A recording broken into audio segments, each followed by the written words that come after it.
So I hope you got it. The time to recharge is important for all of us as we continue to give our best despite the challenges of the ever-emerging COVID-19 pandemic and its multiple variants. And as we work together to overcome the developing challenges, let us remember to be vigilant and practice the safety measures to protect ourselves and our neighbors. And so in regard for care of our neighbors, I'd ask that if you're not speaking during this meeting in attendance, please keep your mask on and distance as much as possible. In addition, almost a year to this date, we welcomed our new state superintendent, Superintendent Truitt.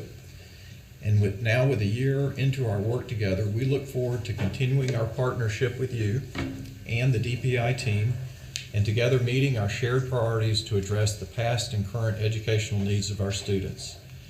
We're reminded that we're at our best when we work together as a cohesive team to the benefit of our students, and we value our partnership with you, Superintendent. I now welcome board members and advisors, staff, visitors, online listeners, and Twitter followers. For our visitors and those listening online, today's agenda involves our board committee sessions, and tomorrow's agenda is the official meeting when the board will vote on its action items.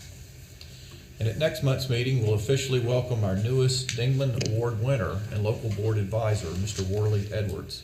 We're delighted to have him join our public education leadership team. Board members are reminded that it's our duty to avoid conflicts of interest and the appearance of conflicts of interest as we handle the work of this board. Does any member of the board know of any conflict of interest or any appearance of conflict with respect to any matters coming before us at this meeting? If so, please state them for the record. If during the course of the meeting you become aware of an actual or apparent conflict of interest, please bring the matter to the attention of the chair. It will then be your duty to abstain from voting on the matter, from participating in discussion on the matter, and from voting on the matter. Board members, you've seen the agenda for over a week and had the opportunity to review it. I ask if there are any requests for changes to the agenda. Hearing none, I request a motion for approval. Treasurer Falwell approves. Motion by Treasurer Falwell, second. Second. Second by Ms. Kamnitz. Dr. Townsend Smith, please call the roll to capture the vote. Yes, sir. Ms. Kamnitz? Yes. Mr. Hall? Yes. Dr. Tipton Rogers? Yes. Ms. White? Yes. Mr. Ford? Yes. Treasurer Falwell? Treasurer Falwell? I made the motion, yes. Vice Chair Duncan? Yes. Chair Davis? Yes, motion carries. We have an agenda. Thank you. We'll now proceed to today's committee meetings, and I note to the committee chairs and audience that all voting on consent and any item requiring action will be completed tomorrow via roll call vote. We'll begin by recognizing Ms. Jill Kamnitz, the chair of the Student Learning and Achievement Committee. Ms. Kamnitz. Thank you, Chair Davis. I share the responsibility for the work of this committee with Dr. Olivia Oxendine. And we will start this morning with an action item, SLA 1, which is a report to the Joint Legislative Education Oversight Committee on the Extension Learning, Recovery, and Enrichment Programs. And Dr. Marr is going to review this data with us, and we are also going to have the pleasure of hearing from the leadership at Bertie County about their particular program and the kinds of things they did and the results that they had with students. So we'll look forward to that. Dr. Marr. Yeah, thank you. Good morning. Good morning, Chair Davis, Vice Chair Duncan, Superintendent Truitt, and members of the board. Thank you for the chance today to talk a little bit about the school extension program. I know this has been a long time. We've been talking a lot about this program for the last 6 months. And I also want to recognize there were a number of folks who've worked on this, not only at the start, but particularly in the last couple of months. So Ms. Barber, Dr. Korn, Amy Powell-Moman, and Kaylin Clifton put a lot of work into this, what we're bringing you today. So we're going to move pretty quickly. I think everybody already knows the school extension program, what it was, and then this report was is required January 15th, 22. Reporting requirements. Essentially, we had to report the results of the assessments given at the beginning and the end, in addition to students who were progressing from one grade level to the next, and then the number of students who obtained credits through credit recovery. Okay. And Yeah, we'll skip that. I know we've already talked to this at length. So some of the key findings from this program. So in particular, I think it's really important to note that the school extension program served nearly 250,000 public school students in North Carolina last summer. This was coming out of a year of pandemic. One of the goals that we identified early on was really around re-engagement, re-engaging students in learning. The program was geared towards students who were deemed at risk by general statute, and we're happy to report that 86% of those students who participated in the program met that at-risk category. Of course, districts had the opportunity to invite additional students, given their funding, but this is essentially what we saw in terms of student demographics, overrepresentations of certain groups, given their normal kind of state population, but by and large, a robust summer program. There were certainly some challenges. We noted this early on as we kind of worked with districts after the law was passed. There was a very short window for communication between districts and parents. There were, of course, issues with vacations having been planned or camps and sports and other things that happened in the summer. Some parents had COVID safety concerns, which I think many of us did last summer. Some felt their students needed a break. There were summer jobs, there was lack of student interest, some families didn't see value, and then of course, program length was one of the things that not only did parents note, but districts as well. It was a 6-week voluntary program. Okay. So of course, some of the recruitment challenges that we'd heard, very few were available to teach the entire program. The law stipulated that contracts were supposed to be the full 6 weeks, and so there were lots of challenges getting people to commit to a full 6-week program after having done a year of remote instruction and then in-person instruction, and in some instances, in-person and remote simultaneously. So we asked teachers to do some very difficult work during the course of that academic year and then turn around and teach a full 6-week summer program. There were also some challenges with food and transportation services and having enough folks to drive buses and things of that nature. However, with those kind of challenges noted, I do want to express that what we saw when we did more than 25 site visits and then in our consultations with districts after the fact is that people were excited to do this work, and I think you'll see that kind of a little later on in the presentation, that there was real value for both teachers and administrators and for kids and families. So some of the key academic activities, of course, were learning recovery or remediation, acceleration. We see some of the summer bridge work, which as you know, we have now spun off and we'll have summer bridge next summer, and then some pre-K work as well.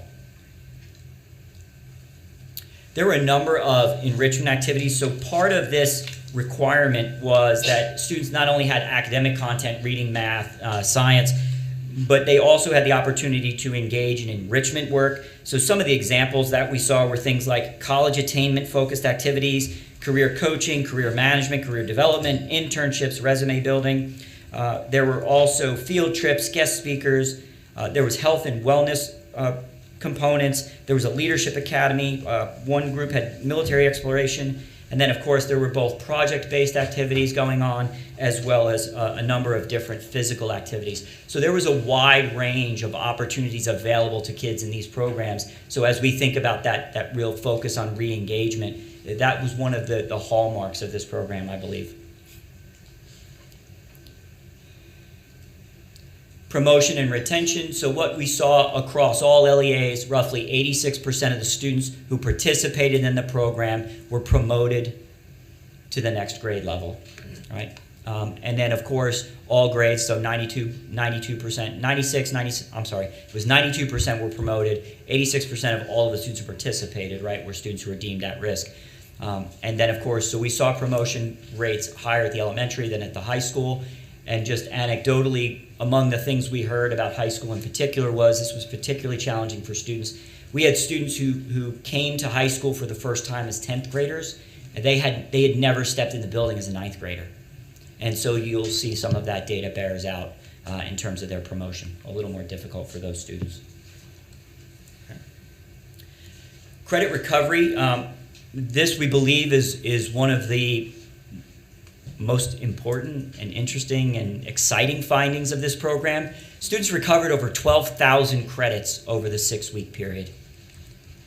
And of course, we saw a lot of those were at grade 12, and so that leads to students being able to graduate as well. So, credit recovery. Pre-post assessments. We saw roughly 58% of students showed growth in their either Lexile or Quantile scores, so their reading or math. I do need to caveat this data a little bit. The students who participated, whose scores are represented here, are students who had both a pre-assessment and a post-assessment. So of course we had students who did not fulfill that full criteria because they didn't attend the full summer program. Additionally, within that roughly 40% who may not have shown gain, the challenge there, of course, is students, this was not mandatory, right? So this was a voluntary program. We could see where kids would participate for a few weeks, go on vacation, come back for a few weeks. They would have taken a pre-assessment, they would have taken a post-assessment. So it's hard for us to disentangle the actual full results of the pre and post assessments just because of the nature of the program itself. So from the key findings, some of the challenges, we heard from districts across the state, the 150 hours was very difficult to meet. Many felt that they could capture really good summer learning programs in 3 weeks, and that would help them with availability of staff and other services. And then certainly they could have more community partners, provided more time to plan. And so we're trying to build that into subsequent programming going forward. Some of our successes, certainly one district that we talked with, over 770 high school credits recovered. 55 of their students graduated, right? We had 23 first and second graders became proficient. 34 students met, third grade students met a pathway, and they served 93,000 meals over the course of the summer program. And then, we've had districts where staff are reporting that, 99% of their staff are reporting that students were better prepared for the next grade level as a result of their participation in the program. So I think these are the really important highlights that we wanted to share as a result of this program. Okay. And with that, I'd like to invite Dr. Smallwood and Ms. Bullock up to talk a little bit about Bertie County and their experience.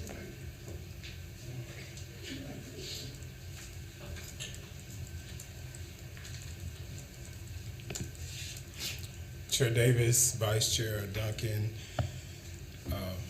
Board Member Superintendent Truitt, good morning. I bring you greetings from the true Northeast, Bertie County Public Schools. I am the superintendent, Dr. Otis Smallwood, and as excited as I am to be here, this is a little nerve-wracking because I've never presented to the state board before. Oh, and good morning to board members online as well. But I'm always excited to have the opportunity to brag about the nearly 2,000 babies that we serve each and every day in the Northeast. So that's the good part. So when we were talking about this work from our summer learning, the document that you see there is our strategic plan. So even in the midst of the pandemic, the board and myself and district leadership and other stakeholders, we were still able to get a strategic plan in place. So this is kind of our Bible for what we do for children.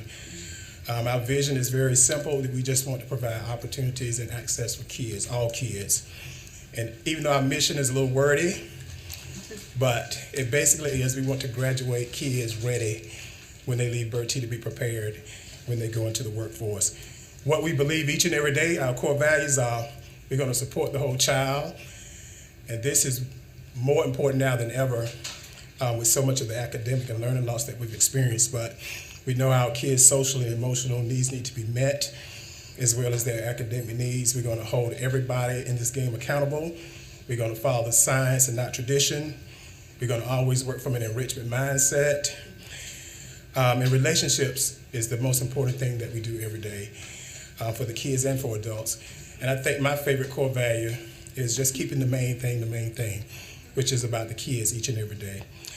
Our strategic priorities, of course, are to focus on intentionally focus on teaching and learning, recruit and retain highly qualified teachers. We want to eliminate opportunity gaps, and we want to always build strong community partnerships. And this work, that was the foundation of our plan, was built off some research from 90 schools that was done some years ago by the Center for Performance Assessment. And of course, we did a book study with Eric Jensen's book, Teaching with Poverty in Mind. So that's kind of the framework that we use to build our strategic plan. So on the next slide, you can notice that our strategic plan is very much in line with the state board goals. And of course, I won't read them to you. The work that has come out from the Leandro research, and of course on the bottom of that graphic are our strategic priorities from 2020 to 2024. So for our summer work from last summer, our camp lit, and we really got lit with our kids, and that's very positive. Some people saw it as negative at first, but the kids were very, very engaged. So when we were informed that we had to do this, we went to work and making sure we tried to plan some activities that were engaging. In Bertie, we had been 100% virtual right up until spring break last year. So we had to make sure that we reconnect and re-engage with our kids. So we wanted something that was going to be hands-on and fun, plus making sure that we capture all the social and emotional needs. So that flyer is what we kind of put out to talk about what we're going to capture for our summer learning program. So the next slide, I'm going to turn over to my Chief Academic Officer, Ms. Bullock. I had the easy part. She has the difficult part. So any questions directed to Ms. Bullock? No, I'm just kidding.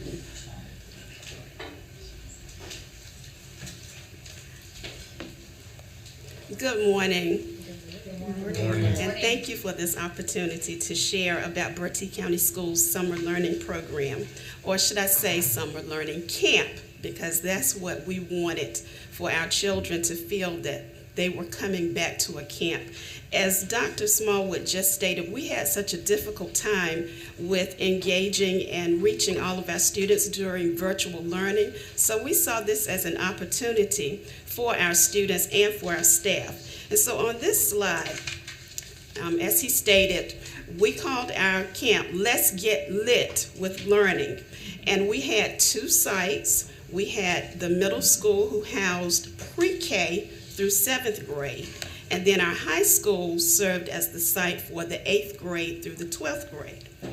Yes, we did bring our pre-K students back because we had a super difficult chance to get engaged with those students, and we wanted them to at least be introduced to kindergarten before they actually became kindergartners in the fall. And so we brought them in for 2 weeks. Overall, with our entire program, we had one administrator who served as the site administrator for the pre-K through 7th grade. We had 27 teachers, 3 teacher assistants, but the most important part is that we had 197 students who were in attendance on a daily basis during the program. Next slide. We said to our teachers, and initially we did have a difficult time getting some teachers, but once we got them in, we told them that we only had 3 non-negotiables. And those non-negotiables were, we want you to use the Camp Lit resources. We want you to use iReady daily to personalize learning for the students. And we want you to make it fun and engaging. That's what we wanted. And so on this slide, you see a few pictures of some of the things that our staff was able to do. We gave them that charge, and they went above and beyond what we even expected. Every classroom was set up like a campsite. They had tents, they had mats, they had reading areas for students to just be comfortable on the floor or wherever they wanted to be. The environment was welcoming. Every day, teachers and staff, they were out meeting students as they arrived on campus.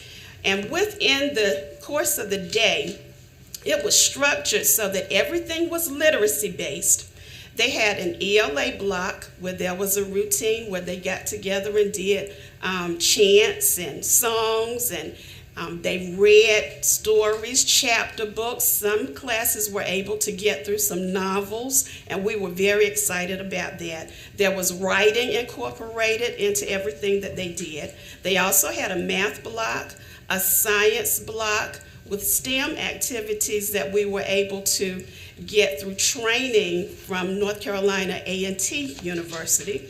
We had small group rotations so that the teachers would be able to spend one-on-one time with the students. And of course, our Ready was used as a part of those rotations, and we did celebrations. Every time the children did something well or they grew, the adults in the building made a big deal out of that, and the kids really loved it. On this slide, you see just a few more pictures of some of the engaging camp activities that we had. Our classrooms were not just inside the four walls of the classroom. They also had classes in the hallways. They had classes outside. Whatever it took to keep the kids engaged, that's what the teachers did. And you see some of the activities that we had going on, escape room. We did have field trips. We had partners who paid for us to do some field trips, and we really did appreciate that. Moving on to our 8-12 experience. So we wanted our 8th graders to go over to the high school so that they could get a summer bridge program. And within that, we had one administrator, 14 teachers, one teacher assistant, and 134 students, 8-12, to attend on a daily basis. Some days there were more, but on an average it was 134. For our high school, the focus of the program was threefold. It was to provide a transition from middle to high school, to provide an opportunity for learning recovery, and course enhancement. And as you can see, our students earned 236 credits, and 67 credits were recovered.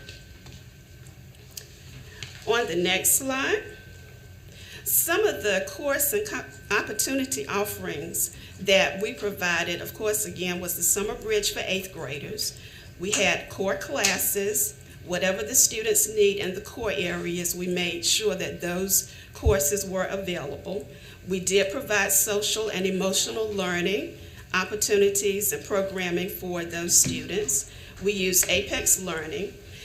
But with our high schools, we needed something a little bit more because it was truly difficult to get our high school students during the previous school year.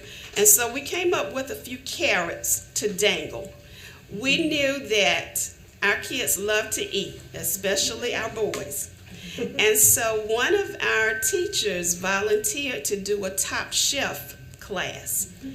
And almost all of the boys wanted to sign up for that class. We couldn't get them all in, but we did have quite a few who were in there. We also offered vital signs, and that class, they were able to do sort of a crime scene investigation as a culminating project. We also had an introduction to agriculture course that we offered. Now, keep in mind that the students were not getting credits for these classes. These were enhancements, and it was our carrot to get them in. And it was really fascinating to see that sometimes the kids in the agriculture class, they were providing resources and foods for the Top Chef class to be able to use in their program. We had EC support for our EC students, and we also had field trips for the high school students as well. On the next slide, and you can go to the next one. What we were very excited about was the number of community partnerships that we were able to obtain. A lot of times as educators, we feel like we're on an island all by ourselves. But what we quickly realized during this pandemic is that we had neighbors and partners who were just as concerned about our students as we were. And all it took was for someone to ask, and it was just tremendous. Our superintendent had a lot of contacts, a lot of resources, and he worked right alongside of us. We have our elementary school director who resides there in Bertie County. She knew a lot of people. We even had Dr. Catherine Stickney, who put us in touch with some resources as well. So it took the whole village really to pull this off. Elizabeth City State, our kids were able to participate in an aviation program experience. We had the East Carolina University Dental Clinic who was on site every single day to provide dental services free of charge for our students. The Kashai River Center, which is right down the street from our school, they were there every day. So the partnerships, they are numerous. I won't go through all of them, but it was really, really awesome. And on the next slide, you will see a few pictures of some of the things that our partners did with us. They came in, they provided presentations, hands-on activities, they gave us resources, and of course the health services were important as well. And now I will turn it back over to Dr. Smallwood to close out with some of our successes and challenges.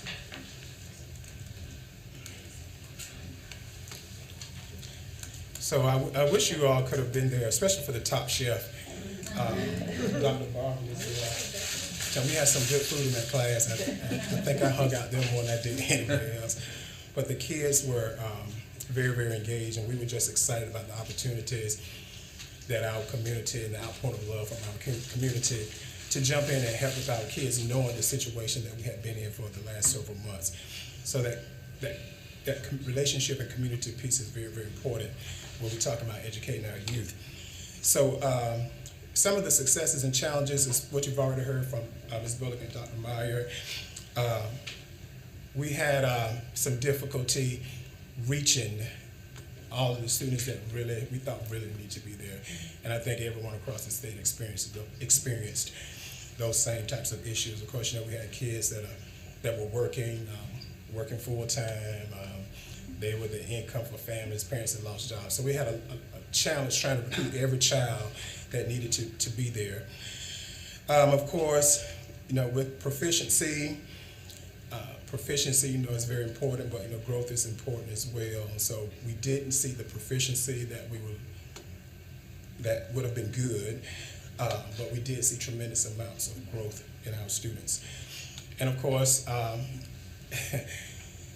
sometimes you had to pump and pride teachers, and we know this is a challenge every summer. Pandemic has nothing to do with this. If you're talking about a summer program, you really got to beg and plead, and because every teacher not jumping at the bit to come work for the summer because they were tired, they were fatigued and burnt out, and they're still experiencing that to this day. But initially, we had some struggles getting people, but were able to recruit some of our teachers, a lot of our teachers, to come and work so they could try to move kids forward. Some of our successes, of course, the 236 credits earned, which was outstanding. There were 67 credits recovered. We saw tremendous growth on the I-rated post-assessments. Teacher enthusiasm was at an all-time high. Of course, our community partnerships. And of course, we culminated the program with our 10 summer graduates, where we had there at Bertie High, where those kids got a chance to get their diploma and to go off and do some great things. And of course, we had somebody from your staff as the commencement speaker. Dr. Taylor was our commencement speaker for that event. And of course, on the next slide are just some pictures from that summer commencement that we had. And that's all we have. Three outstanding young men, too, that went off to college after that experience last year. So that's our contact information. We thank you for your attention. And like I said, if you have any questions, this book here is answer every single one of them. Questions, colleagues, for Dr. Marr or Dr. Smallwood or Dr. Bullock? That made it so real. Thank you so much for sharing the details of your wonderful program. Thank you. Anybody have questions or comments? If I could just throw one more addition. Yes, absolutely. Go ahead, Dr. So I want to thank our partners for coming out today for sure. I think that was a great example of what we saw when we did these site visits over the course of the summer. Just so I just wanted to make sure everyone here was aware. The existing data that has come in does support additional analyses, and now that we have a quantitative specialist in OLR, we have the opportunity to do some further analysis of the actual data, right? So looking more in terms of kind of disaggregated by subgroup and some of these others, and we intend to do a lot of that work as well. We're also looking to identify potential levers for improvement and additional best practices. And then in terms of reporting requirements, with the programs that we recommended for next summer, the Bridge Academies and the Career Accelerators, so we're actually working on site level data, student surveys and some other pieces, but ensuring that we set the data reporting requirements so that we have an even better opportunity to share more data at the disaggregated level and things like that. So we've taken some lessons from that summer program as well, and we're transitioning those into the next summer. Okay. Thank you, Dr. Morrow. All right. Thank you all. Great results, and wonderful to finally see what the fruits of those labors this summer. So Yes, and of course you have access to the more comprehensive report, and so if you want to see a little more, it's all in there. Thank you. Thank you. We'll move on to 3 discussion items. SLA 2 is the Every Student Succeeds, also known as ESSA, update. Dr. Howard.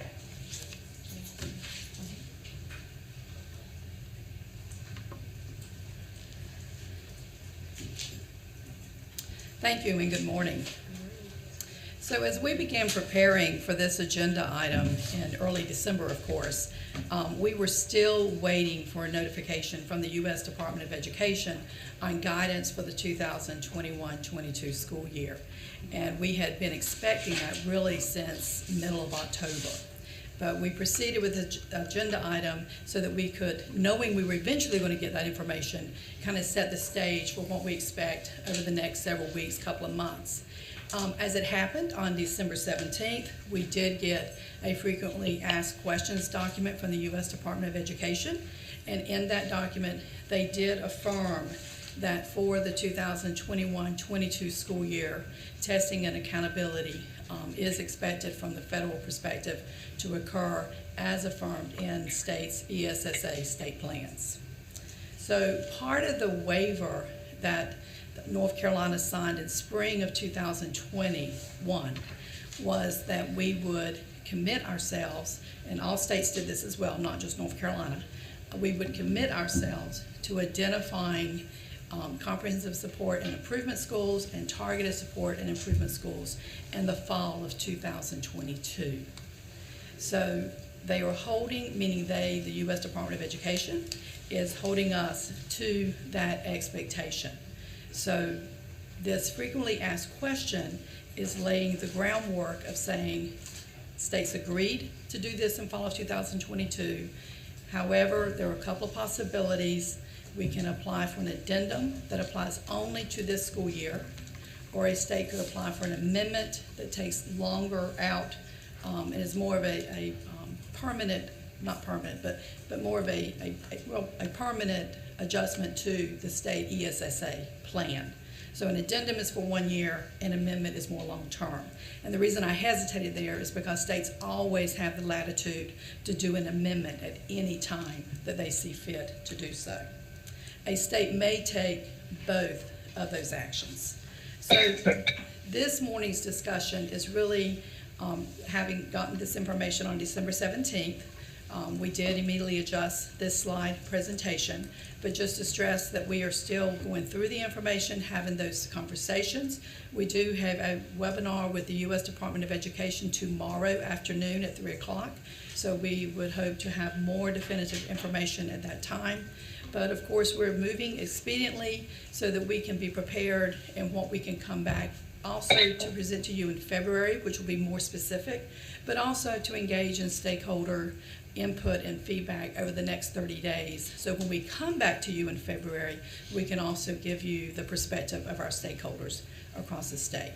So with that, we're just going to briefly this morning hit the high marks of what this really means for the 2021-22 school year with testing and accountability. So the first piece is the school identifications.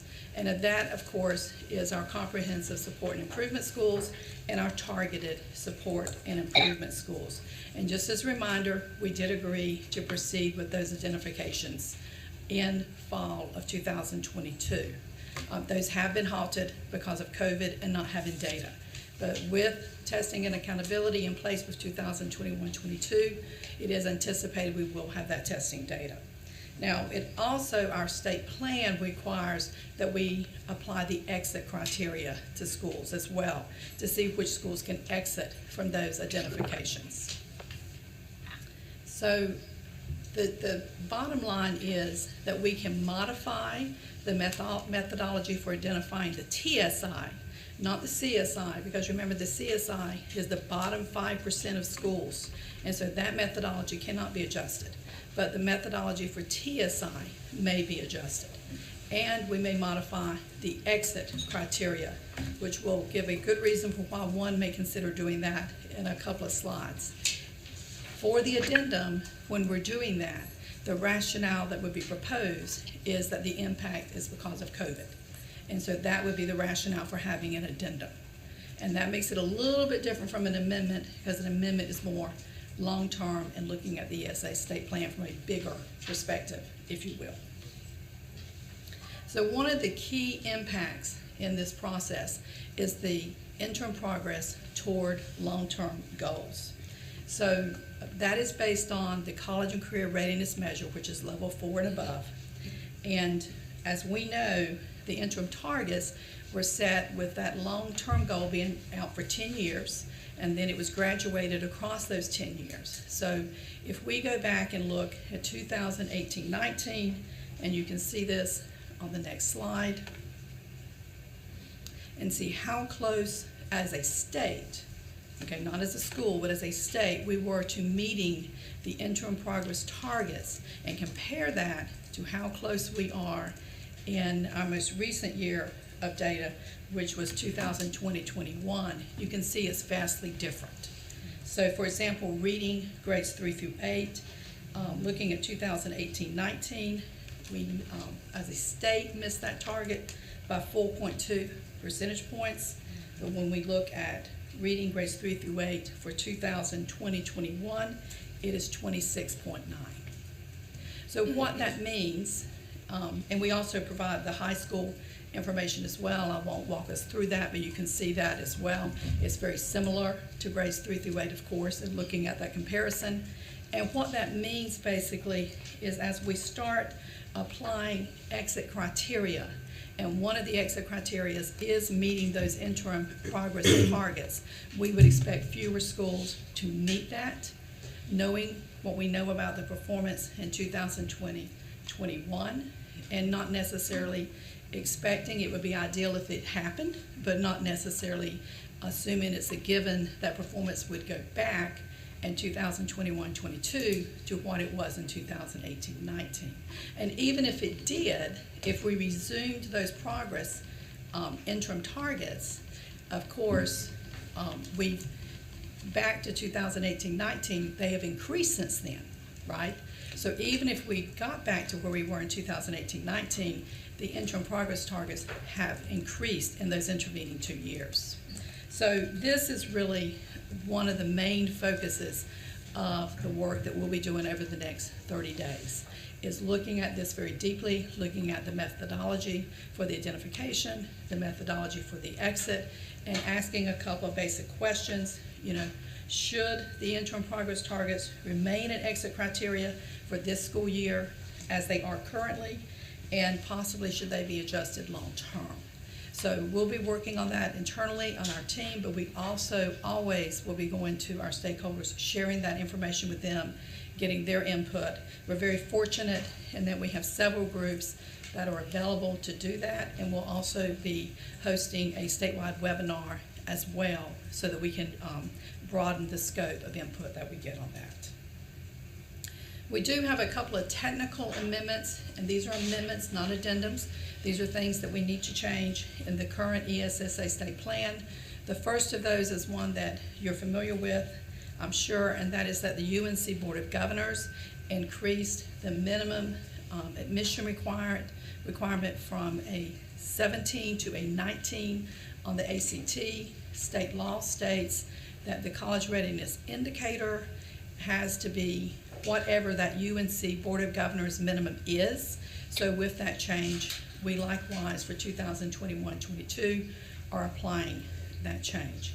And that has been communicated out to our stakeholders across the state, but we will continue to do that to remind everyone. But we also have to go into the ESSA state plan and make an official amendment there as well. And we do not anticipate it would not be approved because, of course, it is raising a standard and not lowering a standard. And then the second technical amendment is revising the English learners exit criteria on the alternate access English language proficiency assessment. This is a relatively new assessment. It's the access. It's for those students who cannot participate in the general English language proficiency assessment, and it's very difficult for those students. And we have just now recently set the exit criteria, which will be coming to you as a recommendation in a board item next month, I believe. So we do have one situation where we would like to recommend that North Carolina pursue a waiver request to the U.S. Department of Education. And this is with respect to our high school accountability only. It does not have an impact on grades 3 through 8 accountability. So in North Carolina and some other states, not most other states, but some, we use a end of course system. And for federal participation, we are looking at by a student gets to the 11th grade, for example, do they have a test score for NC Math 1 or NC Math 3, depending upon their situation with their courses? Do they have a biology score? And for English 2, by the end of grade 10, do they have a score? When we calculate this participation, it then has a negative impact if a school does not meet the 95% participation requirement. It negatively impacts the achievement score on the school performance grade. So in the FAQ from the U.S. Department of Education, they acknowledged that testing was waived in spring of 2020. Because if you're currently in the 11th grade, correct, you could have been in an NC Math 1 course in the 9th grade in the spring of 2020. And you didn't have an opportunity to take a test. And we didn't go back and say that you had to take the test. So in the FAQ, the U.S. Department of Education acknowledged that we would give a buy, if you will. And in North Carolina, our accountability and testing folks are familiar with this as being the C code. We came up with a C code. It's indicated for those students, so they do not get counted negatively in that participation when they get to the 11th grade. What the U.S. Department of Education did not do, they did not apply that same flexibility to the 2020-21 school year. Now, we have very high participation statewide in our assessments, but as we often remind ourselves, the impact at the state issue, the impact at a school is different. So there may be some negative impact at some of our schools. So even though we have high participation, it just seems to us that our recommendation would be to pursue a waiver with this to make if at all possible that we can mitigate any negative outcome from a situation from 2020-21 where we know that everyone did everything they could to administer the test across the state. And there, of course, were some situations where that could not happen. So with that rationale, we would anticipate, again, getting input from our stakeholders, but coming back to you in February with more specifics on a recommendation for a waiver to be submitted to the U.S. Department of Education from that requirement for this school year. So lastly, looking at our timeline, again, this meeting we had originally intended just to kind of give an overview, which we have done anyway. We have much more detail and information than we would have if the U.S. Department of Education had not submitted their FAQ to us on December 17th, so we're appreciative of that. We'll continue to spend January looking at different options, looking at the specifics, the details. Again, we have a webinar with the department tomorrow afternoon, and we will gather input from all of our stakeholders in various formats. We'll come back in February and present recommendations for an addendum an amendment and/or the waiver with more detail and more specificity. There has to be public comment in this process, as I'm sure you're familiar with, and so we'll use February for that effort. And then at the March meeting, which is March 2nd and 3rd, we would expect to have a final recommendation that could be approved, and the deadline that the U.S. Department of Education has given that they prefer is that anything submitted to them be submitted by March 7th, which lines up very well with our timeline. And that March 7th deadline is to ensure that a decision can be made that applies to this school year, the 2021-22 school year. So with that, I'm happy to entertain any questions. Dr. Howard usually has the task of explaining very complex problems and questions that we are not as familiar with as she is, and as always, she's done a great job in doing that, but there may still be some questions. So colleagues, any questions around the table for Dr. Howard? We will see this again as a discussion item, I guess, in February, and then an action item in March Absolutely. with specific recommendations. Mr. Chair Duncan, Vice Chair Duncan. As you contemplate it, what would be the specific language of the waiver we would be requesting when that comes forward?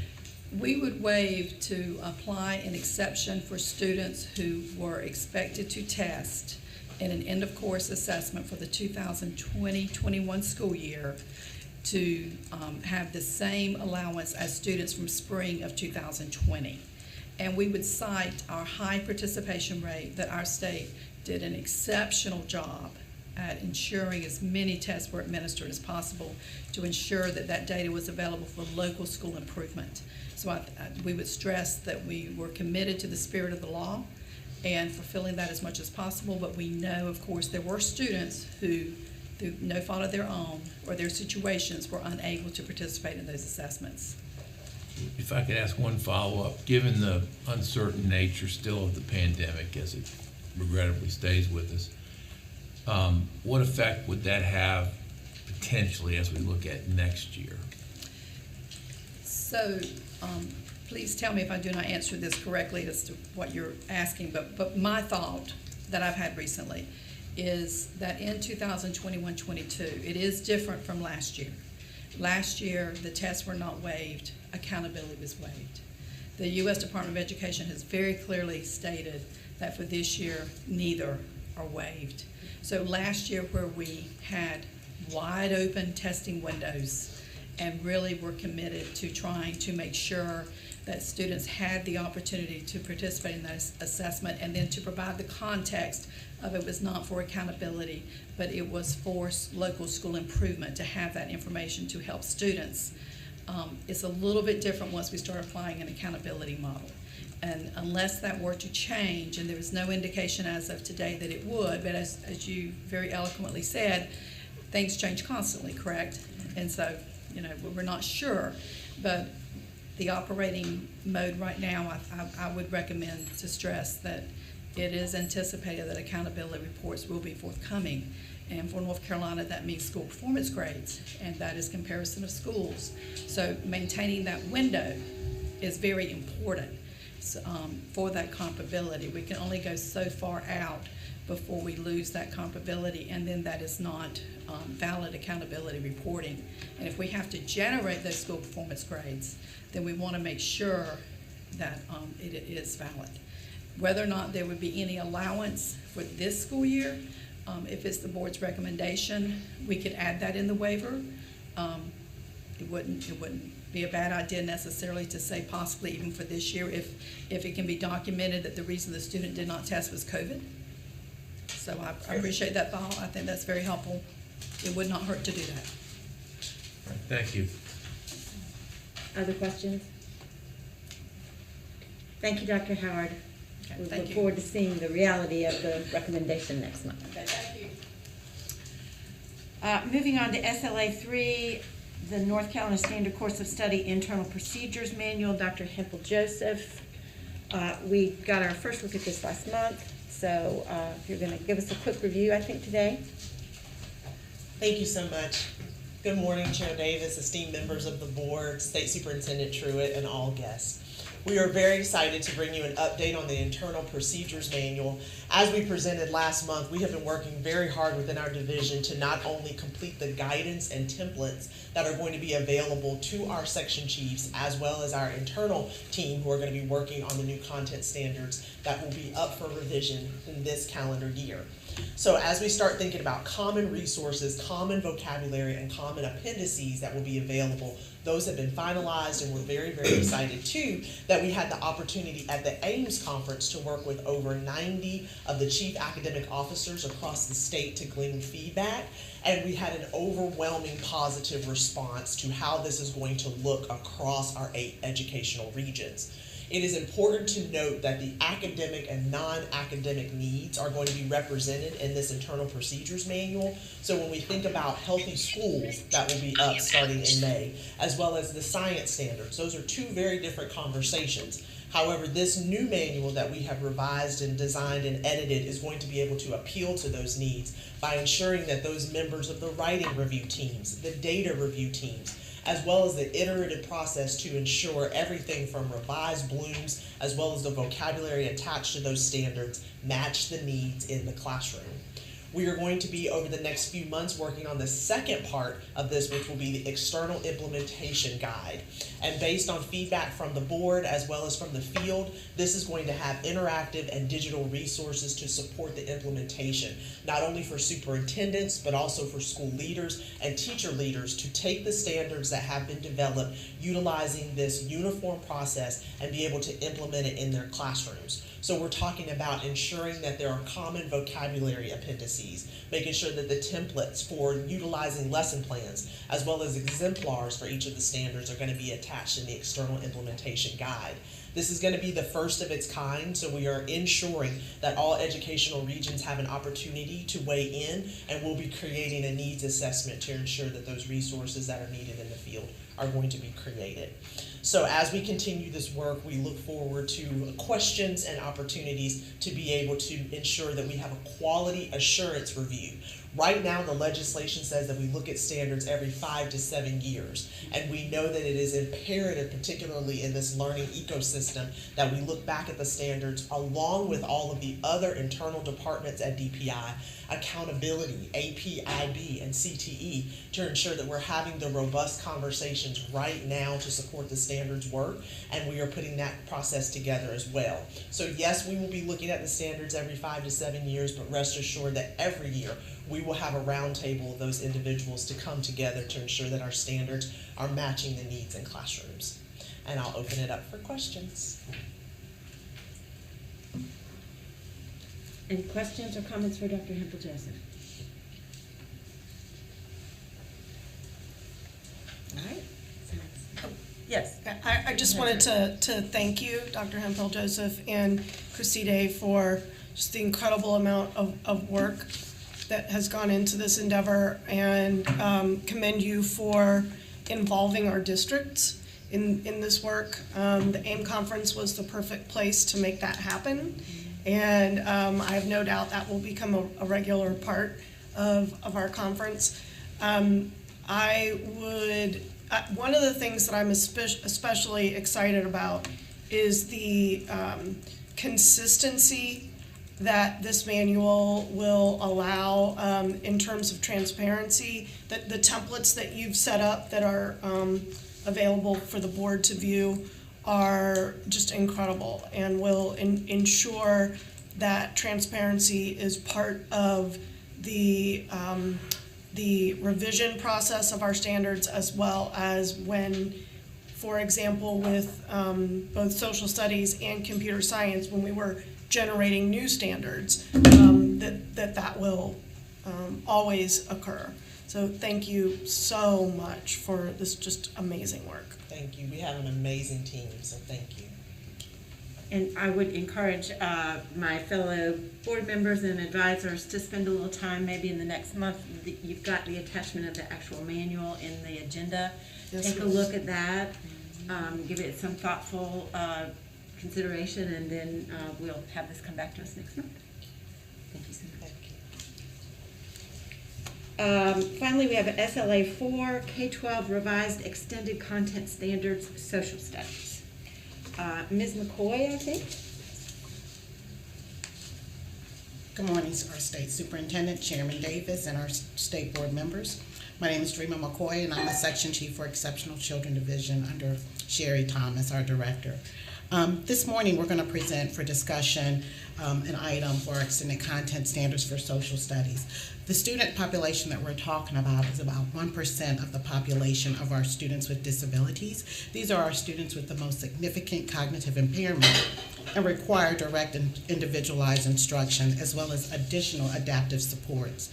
Matthew Martinez is here to discuss, our consultant for significant cognitive disabilities, is here to discuss the process that we followed along with our previously approved social studies standards, February 2021. Matthew.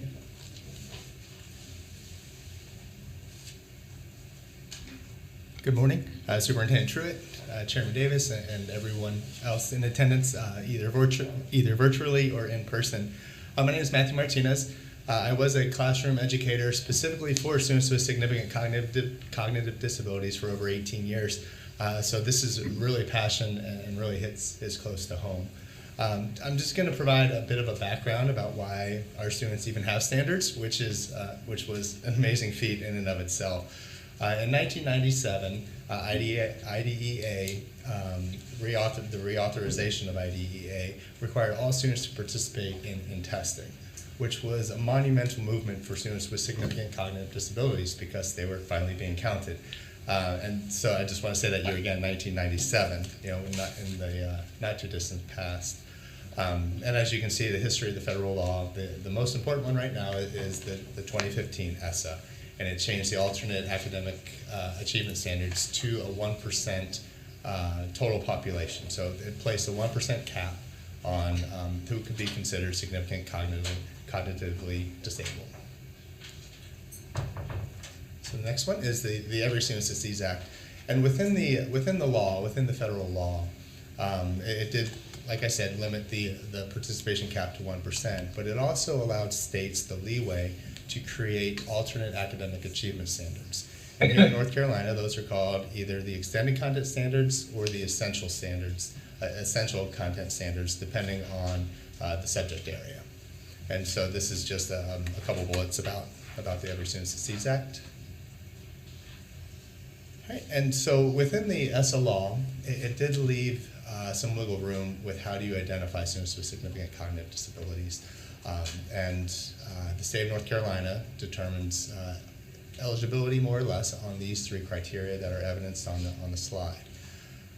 The key note that's imperative to understand is when a student is placed on this alternate academic achievement standards, they will graduate without a high school diploma. That was what ESSA allowed leeway.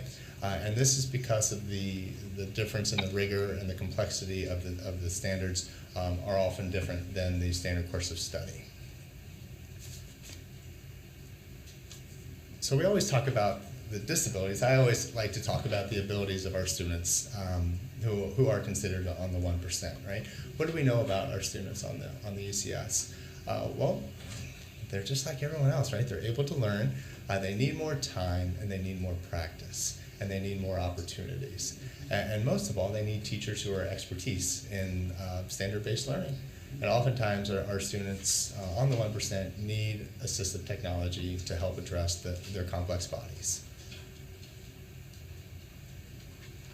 Right, and so just as a comparison, this is what the 100% of our student population look like. We have 99% on the standard course of study. We do have 1% on the extended content standards, and those decisions to place a child on the extended content standards is determined by the IEP team. So this slide illustrates just kind of that difference.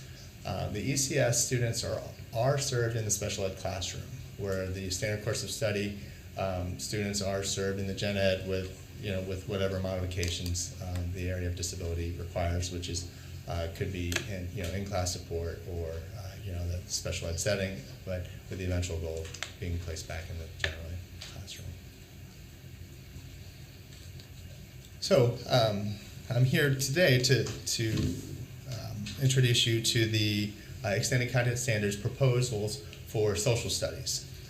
As you guys know, in February you passed the social studies standards, and so it became my job to begin the process for extending those standards to meet the needs of students on the 1%, students with significant cognitive disabilities.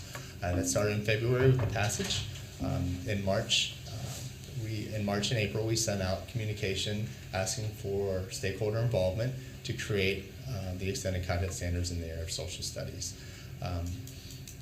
We are dealing with a smaller percentage population, so the interest and the pandemic and the exhaustion of teachers, I felt we had a pretty good response overall. We had about 45 people interested across the state, which is I was really proud of.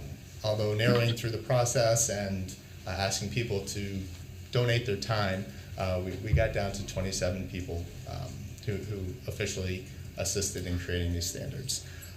As you can see in this timeline, in May and June, those were contacted, dates were established, and in June we held a training talking about standards. That's a major topic of this conversation, is the standards and how do you create those, and Bloom's taxonomy was reviewed during that time also. July came, and we had 6 separate stakeholder meetings. Typically, what you'll find for students on the ECS, they're kind of grouped in grade bands. So we had a K through 2, a 3 through 5, a middle, and then the 3 high school courses represented all separate stakeholder groups to discuss and create the proposed standards. At the end of July, the first proposed draft were created. They went out for public comment to the Council on Exceptional Children first, and then through all the applicable networks that we send out in EC. We had 2 public comments, and so we reformed the teams in October and discussed those comments. And the teams came together and crafted some language based on those comments. Those proposed standards went back out for the second public comment period. At the end of that public comment period, we did not have any public comments. So we are here now today to provide you the proposed North Carolina extended content standards in the area of social studies. Here are we're transparent here. Here are the people who completed the stakeholder groups for the K2, 3, 5, middle, and then the high school areas of American history, world history, and founding principles of the United States and North Carolina civic literacy. As you can see, we try to reach out across this wonderful state, from east to west, rural to urban centers, and on the stars you can see those people who did participate in the crafting of these proposed standards. All right, this slide illustrates 2 things for you, and those hyperlinks should work. Sometimes Google is our friend, and sometimes we forget to change the settings, but they should work. On the left side is the proposed extended content standards in and of themselves. On the right side, which might be of benefit to you, you can see how the standard course of study, social studies standards are read, and then on the right side of the page you can see the proposed extended content standards. And now joining us virtually, we hope without any technical difficulties, we have Leanna Fernandez, who's served on our team in Hope County. Leanna, are you with us? I am with you. All right, thank you. If you could share your experience, please. So, good morning to everyone. I appreciate being able to come on here and kind of talk about the experience I had throughout this process. As Matthew said, I work for Hope County Schools, and I am the EC curriculum coordinator there. A good portion of my job is to support students on the extended content standards, and then teachers as well as administrators. I was part of the 3-5 group, and I thought it was important to be part of this simply to get an understanding of what those standards are, to be a part of looking at how that crafted so that I could better support my teachers that I work with.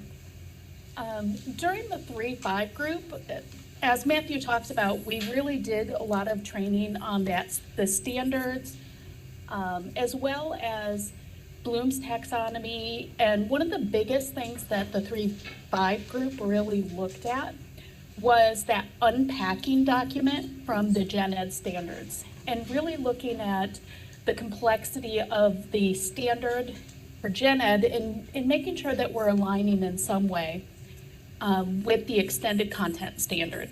So we took a dive into Bloom's and determining whether the standard needed to be less complex, lower the level, or if it was good. But we also looked at the breadth of the standard. So if we felt that the standard level on Bloom's was acceptable, we may have determined that there were too many components in the Gen Ed standard, and we went through and had some very long discussions about what were the key elements that were most important for our students to know, and then choosing those 1 or 2 main elements that were most important to include in the standards, so that we were hitting the important information. For myself, I think these social studies standards are really important for our students to have. Matthew talked about that access to curriculum and, federal and state mandates that require it. But as we're setting high standards for our Gen Ed students, we should be setting those same standards for our students on the extended content standards, as well as for their teachers working with them, because they are also professionals.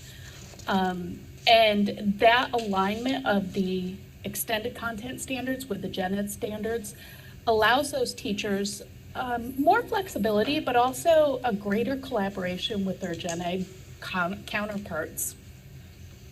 But for our students, it gives them a better understanding of the world around them and the ability to participate in their community a lot more fully than previously, as well as it gives them the opportunity to generalize and apply literacy and math skills. And we know they need a lot more practice in those areas. So this is another avenue to get those skills in there. But it was definitely a great experience, and I'm glad that I was part of that team. Thank you, Leanna. Yes, and your voice was heard throughout. It was a great calming voice during this process, so I appreciate you being a part of it. Up next, we have Jeanette Horton, who participated in the high school area of crafting these proposed standards. Hi. Oh. You just muted yourself, Jeanette. Oh, sorry. Can you hear me now? Yes. Okay, sorry. I'm at a high school, so it's passing period, of course. So I apologize in advance if you hear strange things in the background. So I am Jeanette Horton. I am a program facilitator at Chatham County Schools, and I have been in education for 25 years. I was a classroom teacher for 16 of those years, and now that I am a program facilitator, this is my 9th year as a program facilitator, and it was really important to me to be a part of a curriculum writing team. I had previously been part of the review team for the economics and personal finance curriculum. And so I had seen that part, but I really wanted to be part of the full curriculum writing process, because in this role, I often hear from teachers, what on earth were they thinking when they wrote this? And I wanted to be able to say, well, this is what the curriculum team was thinking when they wrote this. So now I have an understanding of how the whole process works. So I was part of the world history team, and I'll be honest, I was a little bit taken aback when I was told I was going to be on that, because world history was a bit of a beast to kind of look at from the extended content standards perspective. But I think Matthew did a really great job of facilitating that process with us. We, as Leanna said, we started by really looking at Bloom's taxonomy and the unpacking documents. I think it was really nice to have those documents available to us.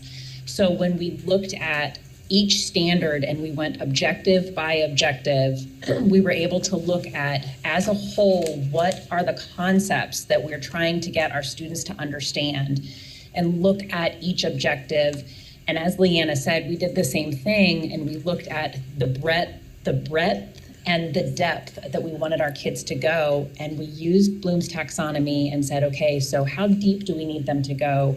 Do we need to change the verbs to help teachers understand how deep they need to go? It was really important for us to not think about specific students, because that's what teachers tend to do, but to really think about the concepts that we want our teachers to expose our kids to, because so often our kids are so limited in the concepts that they are given the availability to be exposed to.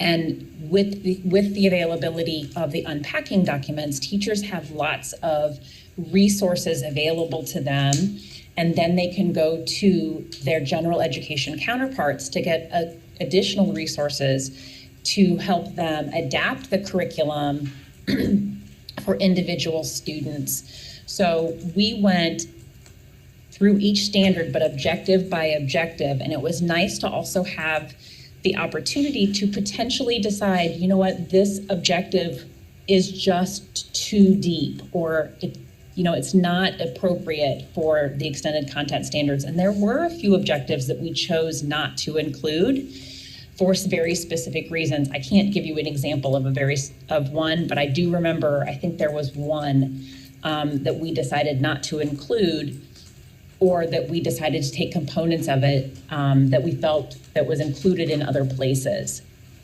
But that was really nice to be able to do that, because it was important to make sure that the concepts were included. But the whole process was really eye-opening to really get the concept that we're just making sure that the students have access and availability to the same curriculum at the appropriate level as the standard course of study students do. And again, I feel like I am in a place in my role as a program facilitator, as I'm supporting my teachers, to be able to say, this is what DPI, this is what the stakeholder groups were thinking when they were rewriting these curriculums. So I'm very appreciative of being able to have this opportunity. So thank you. And thank you, Jeanette. We appreciated your voice, and those world history ones were, that was one of our longer stakeholder meetings. So thank you for your willingness to come and present to the board. Thank you.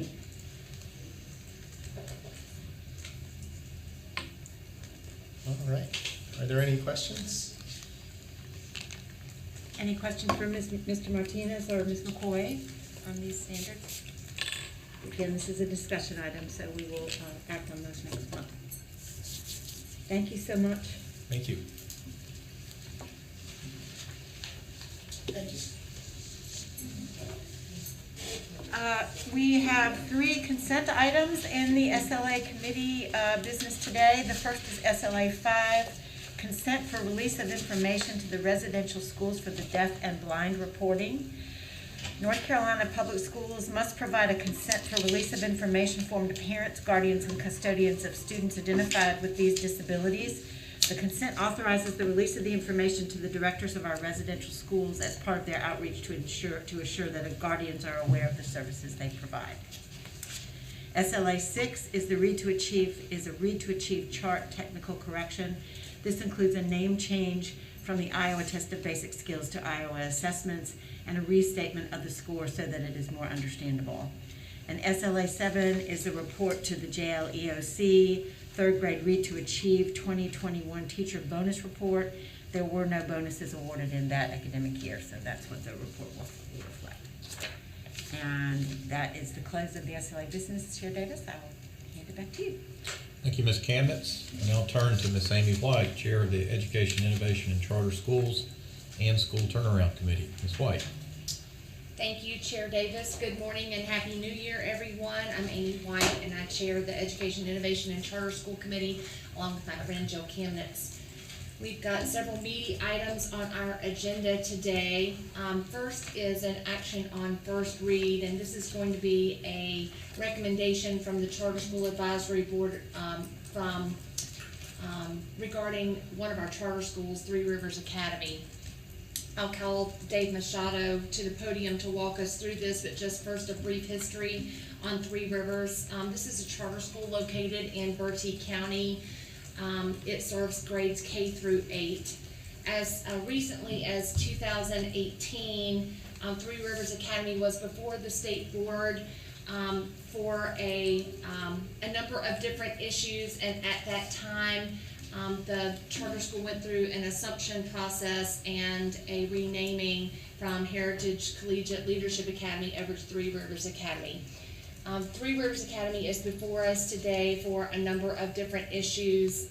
Information about Three Rivers was discussed and reviewed by the Charter School Advisory Board, and Mr. Machado is before us today. Board members, I will point you to the numerous attachments that are included as a part of this presentation today. It is action on first read. Mr. Machado, I'll turn it over to you. Thank you, Ms. White. And Ms. Cheryl Turner, the chairperson of the Charter School Advisory Board, is also online to answer any of the questions, as this is a recommendation from the Charter School Advisory Board. As Ms. White said, Three Rivers Academy is in Bertie County. It is the one and only assumption that we have ever done. They opened up in 2018-19 for a charter that had been revoked in that area. At their January 3rd CSAT special call meeting, OCS, Office of Charter School, Financial Business Services, and EC Division made a report on non-compliance, which is all in your materials, and as a result, the CSAB is recommending that to the State Board of Ed that Three Rivers their charter be revoked. And Ms. Turner, do you have anything else to add? Thank you, Mr. Machado. Good morning. The Charter School Advisory Board, in looking at all the information that you have and hearing from the representatives from the agency, felt that this school had so many problems that it really couldn't continue to function as a place for students. The issue with the academics, it's true they only have 1 year of academics that actually is under Three Rivers, but that was an F. The school had always been an F.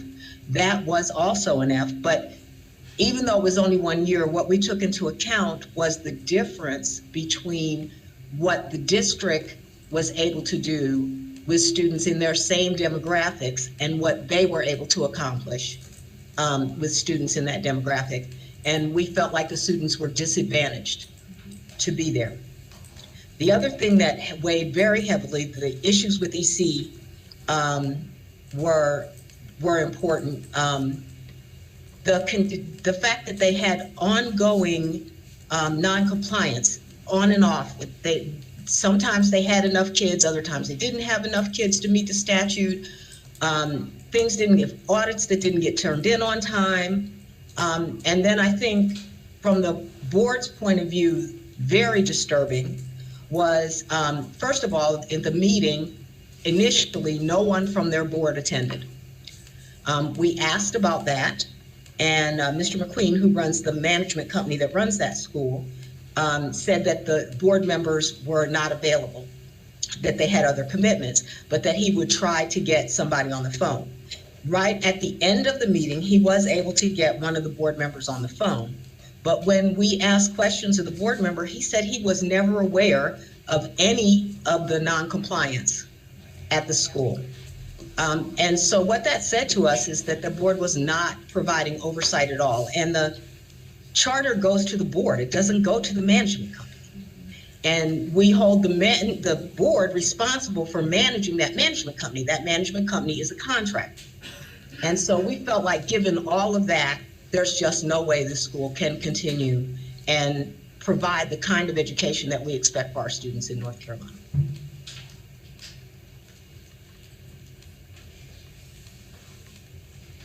Thank thank you, Ms. Turner, for providing that insight and a perspective of the discussion that occurred during the Charter School Advisory Board meeting. Certainly respect your role as a charter school leader in our state. So, board members, this is your chance to ask questions or seek any additional information that you feel like would be necessary in order to make a decision on this matter. So I'll look around the room, and to those listening online, Mr. Machado and Ms. Turner are available for questions.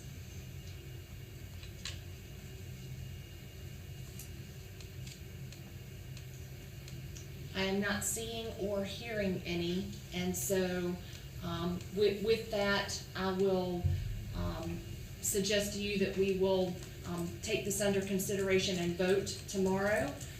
And the recommendation will be that the state board terminate Three Rivers Academy charter based on this recommendation from CSAP. A follow-up to that would be, if we make the decision tomorrow, Mr. Machado, can you just review for the board and for those listening what happens when this decision is made? Yes, if the decision is made tomorrow to close the school, the school does have the opportunity to appeal the decision to a panel of the State Board of Education. After that panel hears from the Office of Charter School and from the school, they would make a decision and a recommendation back to the State Board of Ed. And after that, you would again make a decision. If the decision is to close the school, then they do have the opportunity to appeal it to Superior Court. Okay, and a follow-up to that, when you say close the school, students, parents of those students at the school would be advised immediately that the state board had made the decision at this meeting. If the state board votes to close, how would parents be contacted? Our office does have a closure process, and we would start that process, which we would contact the local LEA, telling them what is happening. We make every effort that we can to reach every one of the families to tell them what is happening, and they'll have the opportunity to unenroll and go to back to their LEA school. This is a pretty involved process. We also make sure that all the student records are back to the LEA. We make sure that any assets that are left over go back to the LEA per statute. So our office will contact the parents and let them know what is happening. Thank you so much. Any additional questions about that closure process? Okay. Thank you, Ms. Turner, for your input on that. We'll move to EICS 2 recommendations regarding Torchlight Academy. So just to, again, review history of our past discussions of Torchlight. At our December meeting, Torchlight as a school it's a charter school in Wake County, again, serving grades K through 8. The Board of Education had an opportunity to hear information about that school at its meeting in December, and then at a special called meeting on December the 16th, at which time the State Board of Education unanimously approved the recommendation motion, including a statement from Chair Eric Davis, quoting Chair Davis in that meeting. He said that the Torchlight Academy being placed on level 3 governance non-compliance status was because of its repeated, long-standing, and ongoing failure to comply with federal laws that require the school to serve the educational needs of children identified as those entitled to special education services. During that meeting on December the 16th, Torchlight Academy was given until today at 9 a.m. to provide additional materials to be reviewed by the State Board of Education. Those materials are being compiled and provided for us, and we will discuss them in closed session later today. Mr. Machado, do you have anything that you would like to bring to the board's attention today during this part of the meeting? Again, we will review additional materials this afternoon during closed session. Mr. Machado? I have nothing further to add on what you said. Okay. So board members will have that discussion, and I'll be back to discuss that tomorrow during the actual meeting. We'll move to EICS 3. EICS 3 is the charter school application acceleration recommendation, and Mr. Machado, again with Ms. Turner, also ready to present to us the charter school application recommendations for this year. Thank you, Ms. White. As we discussed at the last meeting, we did receive 4 accelerated applications in this cycle. These schools will open in fall of 2022, and they are currently participating in the Ready to Open planning session. We are recommending, CSAB is recommending that 3 of the 4 be approved. A requirement of an accelerated application is they must have a building close to ready to open, and I have visited all 4 sites and can attest that the facilities will be ready on time. The first school that we bring before you is Movement Schools Southwest, which is in Mecklenburg County. They currently have 2 sister schools in Charlotte, Mecklenburg area, Movement School on Freedom Drive and Movement School on Eastland. Their mission is to serve a large EDS population. If you remember, Movement Charter School is a replication of charter schools, of Sugar Creek Charter, which is one of our highest performing charter schools in that area. They're proposing to open K1 first year with 250 students, and when they're at capacity, they'll be K5 at 645 students. They will participate in the National Lunch Program. They are offering transportation, and again, their facility is ready. They are not part of the NC Access team, and they are not offering or implementing a weighted lottery. Any questions on that application? This is if I can inject personal opinion, this is a fantastic organization in the Charlotte area that's backed by what's called the Movement Foundation, and their mission in quality of people is excellent. So we're very excited about them expanding into more schools, more locations. Okay, the next one is Revitalized Charter School. They're proposed to open up in Wake County in the 27610 or the 27616 area code, which is the southeast Raleigh area. Their proposed grades, first year K2, 216 students, and when they are at capacity, they'll be K8 with 648 students. They will participate in the National Lunch Program. They will offer transportation. They are using a weighted lottery. Again, their facility is ready, and they are, again, targeting a very high EDS population. They anticipate to be extremely diverse and have a student with disability population at anticipating a 12%, an EDS population of 68%. Their leader, who is on their board, who will transition into being the leader of the school, is coming from a highly successful charter school in New York City. Again, a very impressive board that is very committed to serving this population.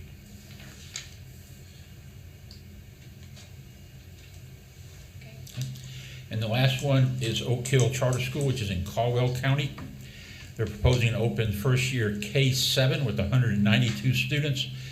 When they're at capacity, they'll be at K8, 216 students. They will offer free and reduced lunch. They are offering transportation. They are offering, implementing a weighted lottery. Their facility is ready to go. And this is a repeat application. They did apply last year and came back and presented a much better application. There is no other charter school in Caldwell County. There is no charter school in 4 of the 6 counties that surround Caldwell County. Before the holidays, when I checked with them, they had over 300 intent to enroll forms. This is commitment to enroll. And their anticipated demographics are 60% EDS, 5% African American, 11% Hispanic, 5% 2 or more races, and 78% white, which does reflect the racial demographics of Caldwell County. And then the last accelerated application that is not being recommended for approval is Elaine Reddick Charter. Thank you, Mr. Machado. You have 4 schools before you, 3 of which have been recommended for approval for an accelerated application, which means they would be ready for students. in August Yes. of 2022. That is 8 months from now. And so they are ready for us to make a decision so that they can proceed with their planning. We have one school that was not approved. At this time, do you have any questions for Mr. Machado about any of these schools? Okay, hearing none. Mr. Machado, thank you for presenting those recommendations to us. Moving right along, EICS 4 is a request by Phoenix Academy to request to partner with a new EMO.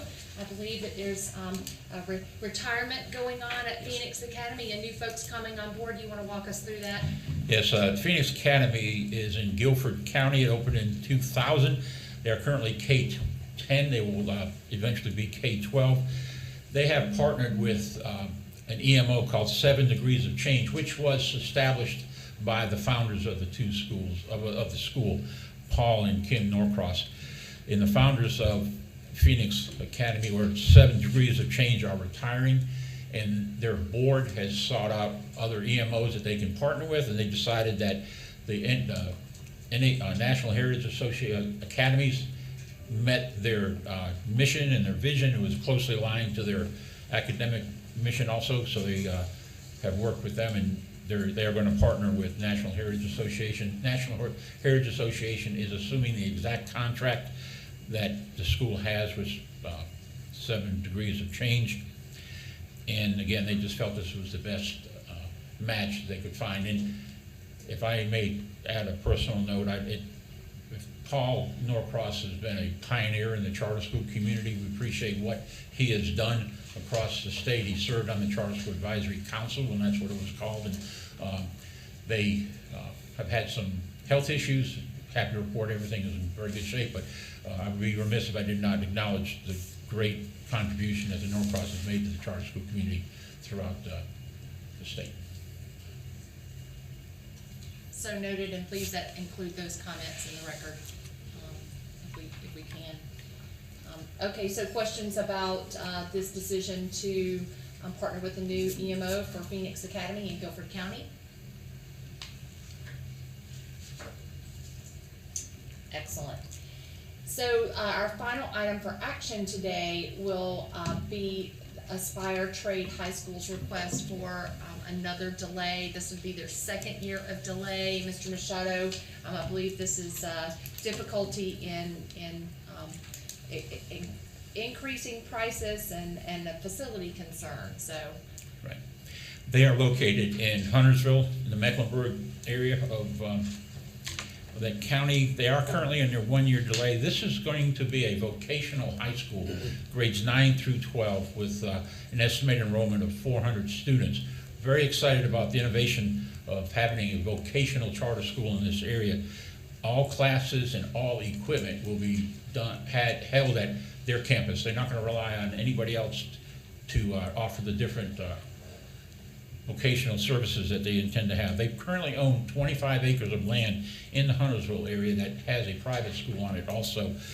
They have spent an enormous amount of time fundraising to be fiscally conservative to make sure they didn't start this building process until they had raised enough money. They have raised $1 million and have $6 million pledged for this project. So they are very comfortable now to move forward. Obviously, COVID and the high cost of construction has slowed them down.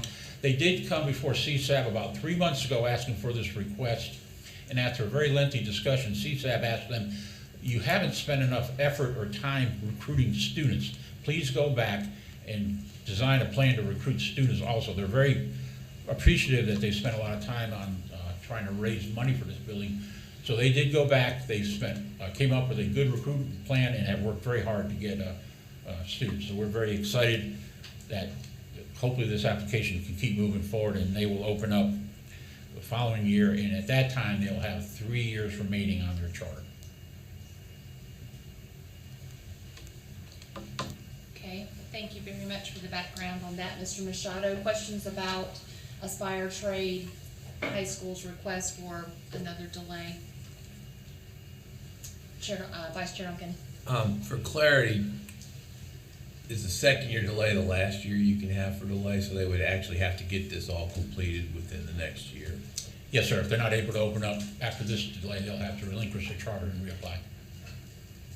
All right, and based on the work that you've done following up on this, do you think there's a reasonable likelihood that they could achieve all that needs to be achieved in order, if this second year is granted, to be able to achieve the intended end, which would be to be in a position to start the school with appropriate student body? Yes, sir. This school is ready to start moving some dirt upon this approval, and they have provided us with a construction schedule. We are very confident that we'll be open on time. And I hate to ask this, but in this time and age with the construction, what's the timeline on the construction schedule? How tight is that timeline? What they provided us, I believe, was 18 months from breaking ground to. Has ground been broken yet? Yes. Yes. Okay. All right. So they're going to be somewhat tight then, it sounds like. Yes. They're aware of that, as we are. Okay. Thank you. The stars will definitely have to align. Yes. Thank you. Any further questions? Hearing none on that, let's pick up our discussion item. This is our 2022 charter school enrollment and expansion request. North Carolina General Statute 115C-218.7 says that enrollment growth greater than 30% shall be considered a material revision of the charter for any charter school that is not identified as low performing. And the State Board of Education may approve additional enrollment growth of greater than 30% after the school meets a number of following criteria, including things like the charter school is within 10% of its maximum authorized enrollment, the charter school has commitments for 90% of the requested maximum growth, not currently identified as low performing, meets generally accepted standards of fiscal management, and is at the time of the request for the enrollment increase, substantially in compliance with state law, federal law, and charter school's own bylaws and the provisions set forth in the charter granted by the state board. So today, Mr. Machado has several recommendations for enrollment and expansion, and I'll turn it back over to him to. And thank you for setting the table, Ms. White. I appreciate that. The first enrollment request we have is from Cardinal Charter in Wendell Falls. This school opened up in this year's their first year of operation. They are approved for K-8. They are currently a K-7 school. They partner with Charter School USA. Their enrollment is currently at 719 students. The charter school ADM, what we call CSADM, is their projected enrollment. They are allowed to increase up to 934 students. That would be a 30% increase of what they have right now. They are requesting to increase their enrollment to 965, which is 31 students above what they are allowed to grow to. Their current demographics for this year are, they are 40% white, they're 31% African American, 21% Hispanic, they are 6% two or more races, 1% Asian, 9% students with disabilities, and 32% EDS. They are part of the NC Access program and do use a weighted lottery. They currently have a waiting list of 346 students. They are adding a new building. Matter of fact, they have a groundbreaking ceremony this afternoon. This new building will accommodate 400 students. The facility that they are currently in can accommodate these extra students if there are construction delays. Questions about Cardinal Charter? I see Vice Chair Duncan.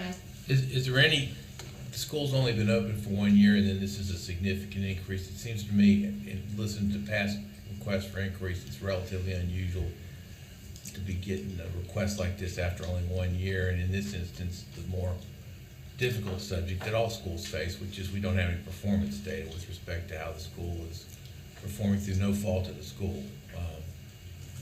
So how can you give a little deeper sense of the assessment as to why, you know, it would be appropriate, given the very limited data, the very limited history of the school activity, why this would make sense to approve?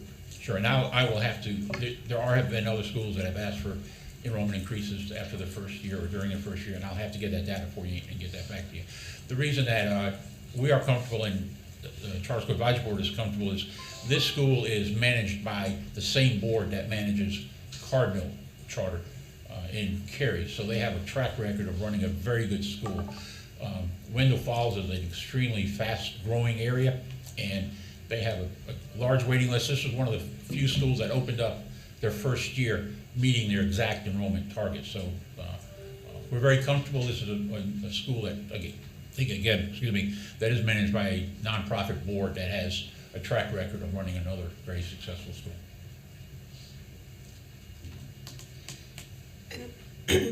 Yes, Superintendent Truitt. Thank you. As a follow-up, did you say that they want to add an 8th grade? Yes, their charter allows them to be a K-8 school, and they opened up K-7. So next year there'll be K-8, and total will have the added enrollment. So yes, So does that account for this percentage, the additional students? Yes. Okay. Yeah, Is that, thank you. Yeah. It doesn't, it was contemplated they'd be okay. It doesn't account for the additional over the policy guideline number. That's why you're asking. That is correct. The charter didn't contemplate that in the front end. Right. Correct. Which is the reason I was asking my questions. It's the 31 extra students that caused it to come before us. Right. Yeah. Yes. Kip Durham. Okay, Kip Durham. This is a school that opened in 2015. They're currently serving grades 5 through 8. They have an enrollment of 351 students. A 30% increase is 105 students, would move them to 456. They are requesting to increase to 510 students, which is an additional 54 students that they are already allowed to grow to. Again, as I mentioned earlier, this is they're currently 5th through 8th grade. They are requesting to add a kindergarten and a 1st grade for next year. They want to eliminate their 5th grade class so that they can eventually be a K-8 school. They want to start at the bottom and grow up. By eliminating the 5th grade next year, it's not going to displace any students because that is an entry point for the school. So I think most charter schools that start 5th, 6th grade or middle school and high school realize pretty quick that they are better served by getting students in a kindergarten and growing their own students. So that is a request. And again, KIP is very committed to serving a very large EDS population, and they do an excellent job with their schools across the state. Vice Chair Duncan. Thank you. So I just want to understand the long-term plan. Right now, the school, if this is allowed, the school would have grades K-1 and then grades 6 through 8. Yes, sir. Next year, they will be K-1 and then 6, 7, and 8. Following year, they'll be K-1, 2, 6, 7, and 8. They stay 6, 7, and 8. Yes, sir. Keep in that part. Yes. So they're essentially going to be recruiting, for at least for the interim period, students that come in at the K level and students that come in at the 6 level for a period of years until it transitions all the way to a K-8. Correct. Right. What's the, this is fairly significant increase of students. Again, what's the intended plan and what are the facilities viability for the number of students this potentially could be expanding to under that plan? Their facility can handle it being a K-8 school with the numbers that they want. I think that's what you're asking me? What are those numbers that they want once it gets to K-8? They will be, when they're finished growing, they will be a K-8 school with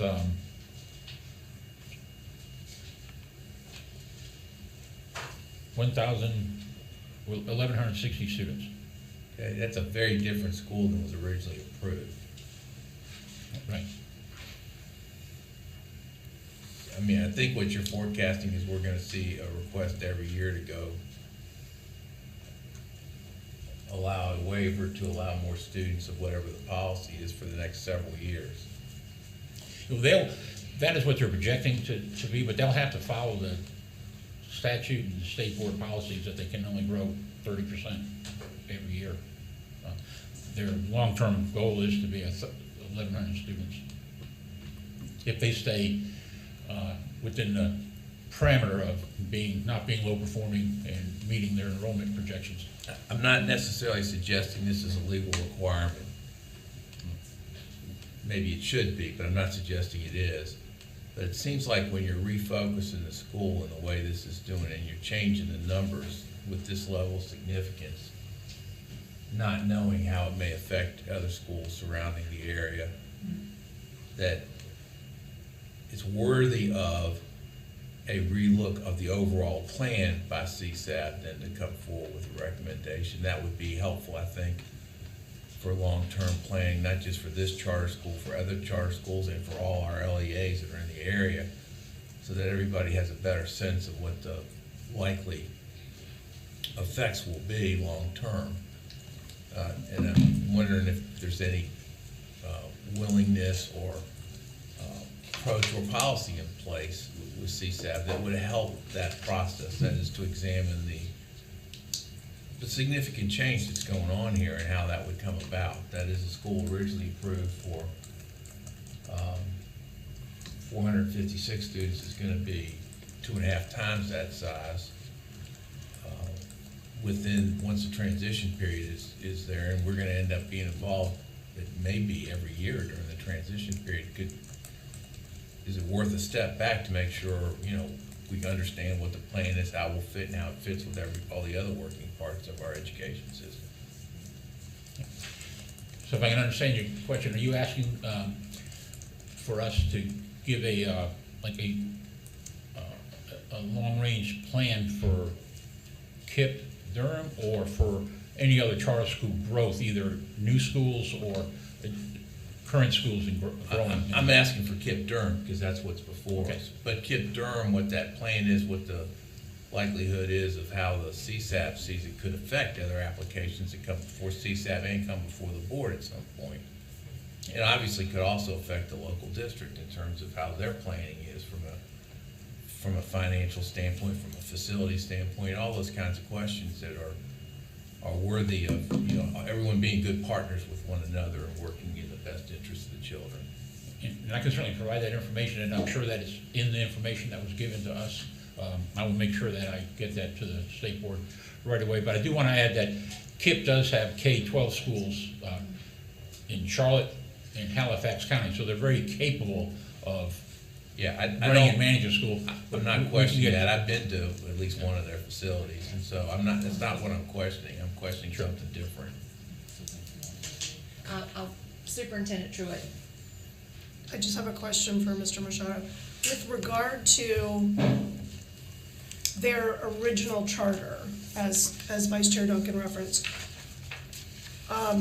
when a charter school asks for a charter in the beginning, are they, if they do so with the understanding that they are starting out with 3 grades, but the intent is to become a K-8 school, is that part of the charter? Yes. So does a KIPP, for example, have to, when CSAP makes the recommendation to the board to approve a charter, is it with the understanding that they are going to grow to X amount of students? When a new application comes before CSAP and then obviously the State Board of Ed, they will map out their first 5 years of grades and enrollment. And then after that, sometimes they might even do 10 years, but it's only required to do 5. And after that, they'll react to their particular situation, their community, where there's a demand for more students. Do they want to go? We have a lot of schools that started, some very successful schools started 6-8 and then decided they want to go 6-12, and then went K-12. I can name Thomas Jefferson Class Academy as one that started as a middle school. That's all they wanted to be, and then saw the need for a high school and then saw a need for K-12. So schools are able to adapt and grow enrollment-wise and grade-wise as long as they are providing a good service and they are not low-performing and have no financial or governance non-compliant issues. So is the 1,100 student number, was that a projection that had to be included in their original charter or not? No, No, okay. that is what's included in this Okay. recommendation. This is part of the adapting and growing and making the request, okay. Ms. Kamnitz first, and then to you, Chair Davis. Ms. Kamnitz? Just to try and clarify a little bit, was their original plan to be a K-8 school? No, the original plan was to be 5A. Just to stay 5-8, it would not to go any further beyond that? Yes, KIPP really does like to focus on the middle school grades. They see where that's such a need. And then as they've been in existence in North Carolina as long as they have, they've seen some of their sister schools be very successful, starting at kindergarten, being a complete K-8 school. So to Vice Chair Duncan's question, when they decide they want to add grades that were not in the original charter, is that something that then goes before the CSAB for discussion? Yes. So that has been taken to CSAB, and CSAB Yes. had to approve that change. Yes, this is a recommendation from CSAB. Ms. Turner might be on the line if she'd like to add to this conversation. Ms. Turner, are you there? Yes, I am. Would you like to Thank provide you. any insight? So a charter school can add a grade a year without asking for permission, as long as they meet all those other requirements. When we would be involved in it is if they want to add more than a grade a year, or the numbers then are going to exceed the 30%. If they're going to add a grade a year and it's within the 30%, that doesn't come before us either. Or to us either? Yes. Okay. Right. Thank you. Okay, and then Chair Davis. Ms. Kamnitz asked my question. Yes. So, in what I think, I'm reflecting what I think I'm hearing, and what I'm hearing is that there was a question about when, if you originally applied to be a middle school, adding elementary or high school is not necessarily a concern based on the word as the statute provides, that charter schools are allowed to expand both in grade and in number, that it comes before the state board when there's more than a 30% increase. Am I correct in stating that? Yes, and the reason this grade expansion is coming, before state board also is because they could add a fourth grade if they kept their fifth. They can do that, but the fact that they're not consecutive grades and it's starting back at K1, that is considered a very large material change and must take state board of ed approval. And I would say out of the 204 charter schools, I would have to guess that probably 100 of them have started at a certain grade level, and then due to demand and or whatever have grown into becoming K-8 or K-12 schools. 5 or 6 has come to the top of my head right now. So this is not very uncommon. Ms. Kamnitz? So to go, again, follow up on Vice Chair Duncan's point, is there, when that does happen, is there any notification process for an opportunity to speak to the impact, like we offer LEAs at the beginning of the charter process? Is there a way for them to have input to that when that kind of change is being requested? No, statutorily it is not required, nor is it a practice that we've ever done in the past. Whenever a charter school wants to expand in an LEA, we do not contact the LEA and ask for an impact statement. It might be a nice thing to do.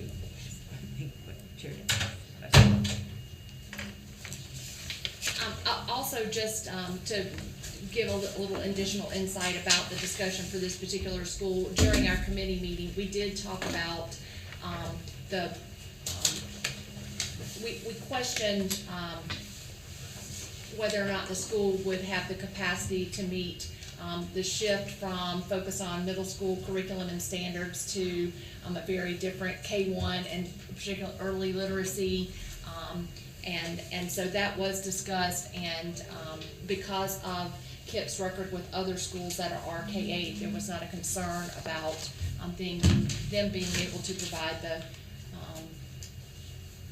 curriculum and instruction and the qualified educators to deliver that. And this is really their only 5-8 school they have in the state. good discussion. Again, it's a discussion item. If you have further questions, please contact Mr. Machado or Ms. Turner. Telra Institute is also one of the schools. Telra Institute is in its first year of operations, located in Mecklenburg County. It's currently K3 with 248 students. They are approved to grow next year to K4 with 309 students. They are requesting that they be able to add a 5th grade and a 6th grade with a total of 447 students. That's an additional 138 students than they have right now. They sent out a survey to their families and in the community and showed that 232 respondents wanted grades 5 through 8. They are currently under a construction project for a permanent site that will accommodate a K-8 school. Their temporary site, which I have visited, is available and can accommodate the additional students should the construction be delayed and not be able to open next year. They have a permanent site and a temporary site capable of handling this enrollment. They also came to CSAB and they wanted to grow all the way to 8th grade. At the request they made, after a very long discussion, Charter School Advisory Board said no, that is too large of a grade span growth and enrollment growth, so they scaled it back. CSAB approved 5th and 6th grade enrollment. I think CSAB is doing a great job serving as pumping the brakes when some of these schools need to slow down just a little bit. Questions about, yes, Vice Chair Duncan? Thank you. On the other school that had this significant level of increase by adding grades and was also in the first year, that is the first school we looked at here today, you indicated that organization had some history that was in your mind, the Cardinal Group, but had a very positive history. For Telra Institute, is that also associated with the group that, and if so, how would you characterize that history? No, sir, this is the first school that this board has managed, if that's the correct word to do. I will say that, again, this is a very impressive board. They have several of their board members are in the faculty at UNCC. They opened up very well. They have a very diverse staff. So again, our office as a CSAP feels like the school will be able to manage this growth, and there's a large demand for these students. They are part of the NC Access program also, so they are using a weighted lottery. They do offer transportation, and they do offer a free and reduced lunch program.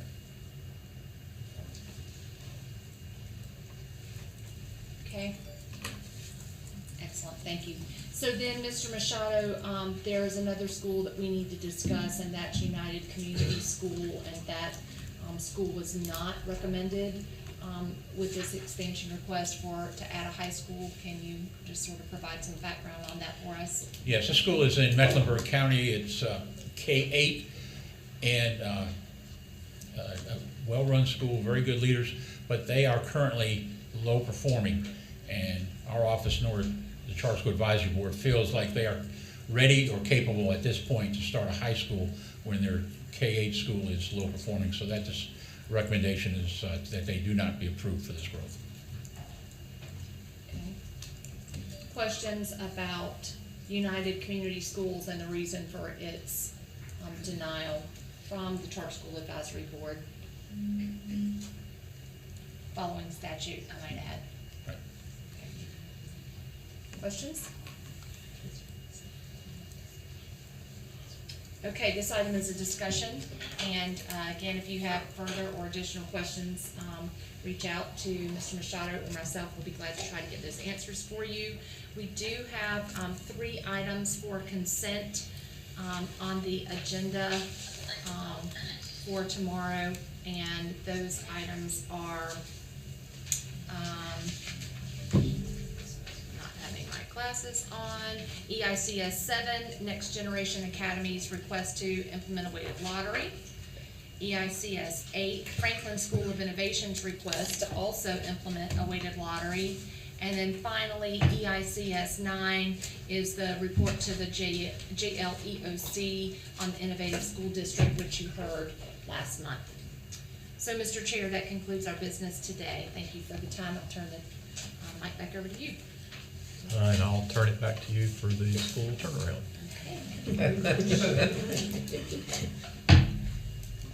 We have one item. Good morning again. Thanks for sticking with us. And it's actually good afternoon, so 12:02. Joining me in the responsibility of leading this committee is Mr. James Ford. We have an amazing opportunity to share with you some voices from the field, from the Restart schools, and we are so excited about this presentation today. I think Dr. Martin will kick us off, but leading this team is Dr. Catherine Edmonds, Dr. Martin, Dr. Julie Garber, Dr. Andrew Houlihan, and Dr. Elenia Daniels. We are so excited to hear from Union County about the schools in their district who engaged, they voluntarily committed to be Restart, and the strong work that's been done there. So Julie, welcome. Thanks for providing us with the kickoff for this presentation today. Thank you.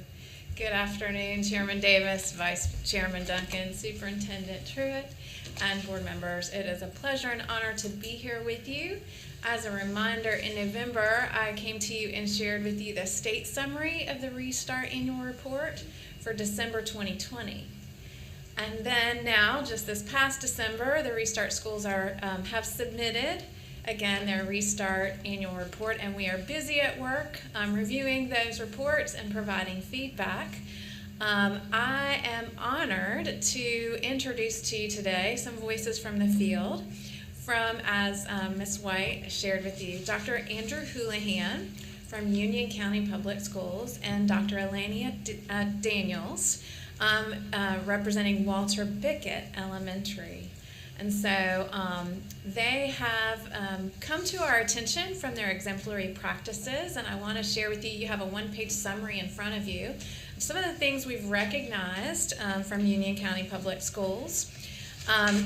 Using our academic gain components, and these are the components in policy that we use to monitor these schools, we have recognized and see that 3 out of the 5 schools in Union County schools are no longer recurring low performing.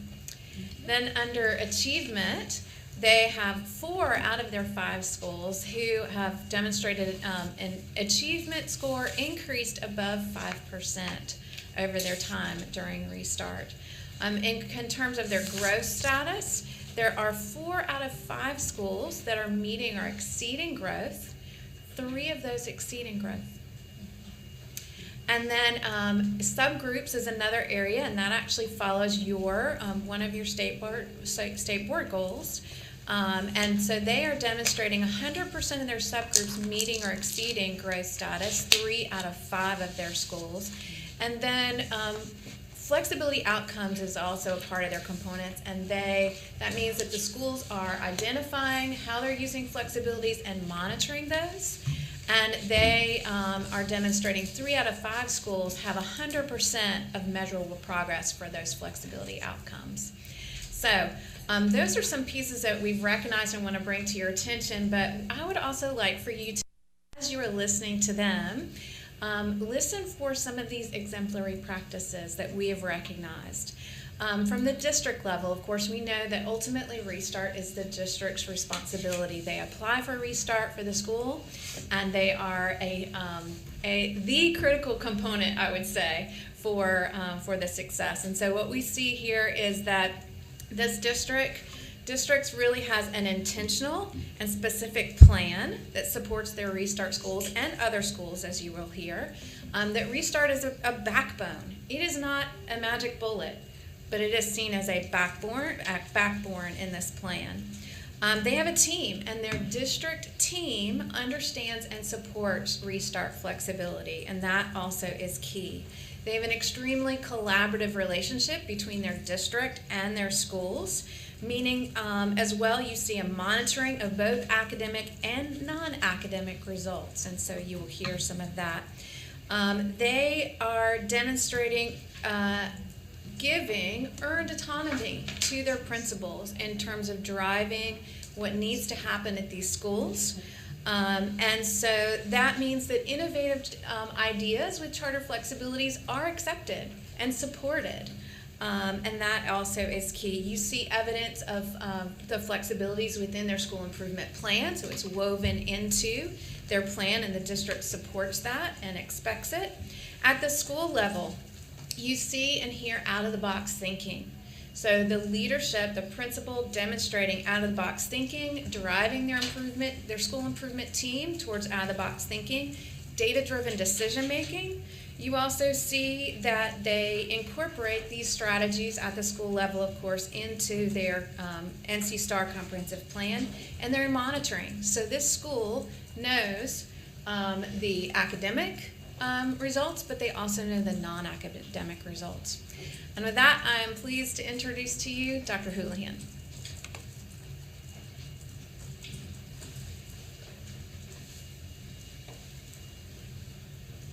Good afternoon, board members, Chairman Davis, Superintendent Truitt. It's great to be here with you all.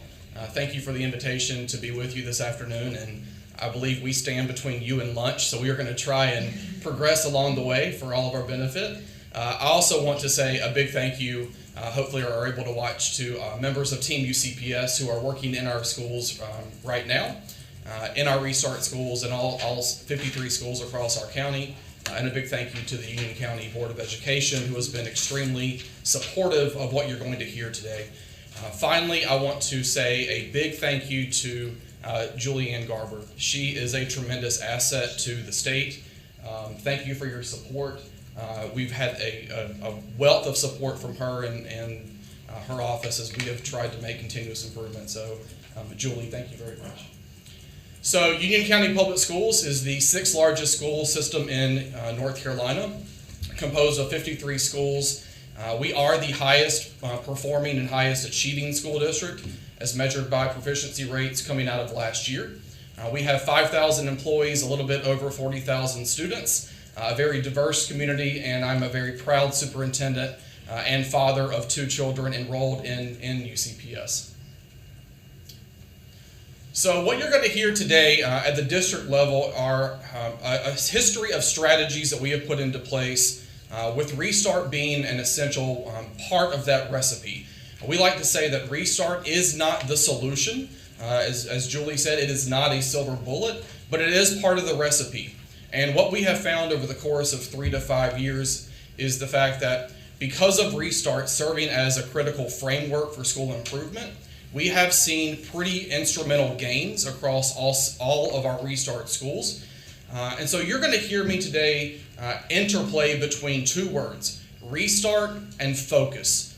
Our Focus School initiative includes Restart and non-Restart schools. In 2016, we identified 6 persistently low-performing schools that had 5+ years of well below performance in terms of academic achievement and growth.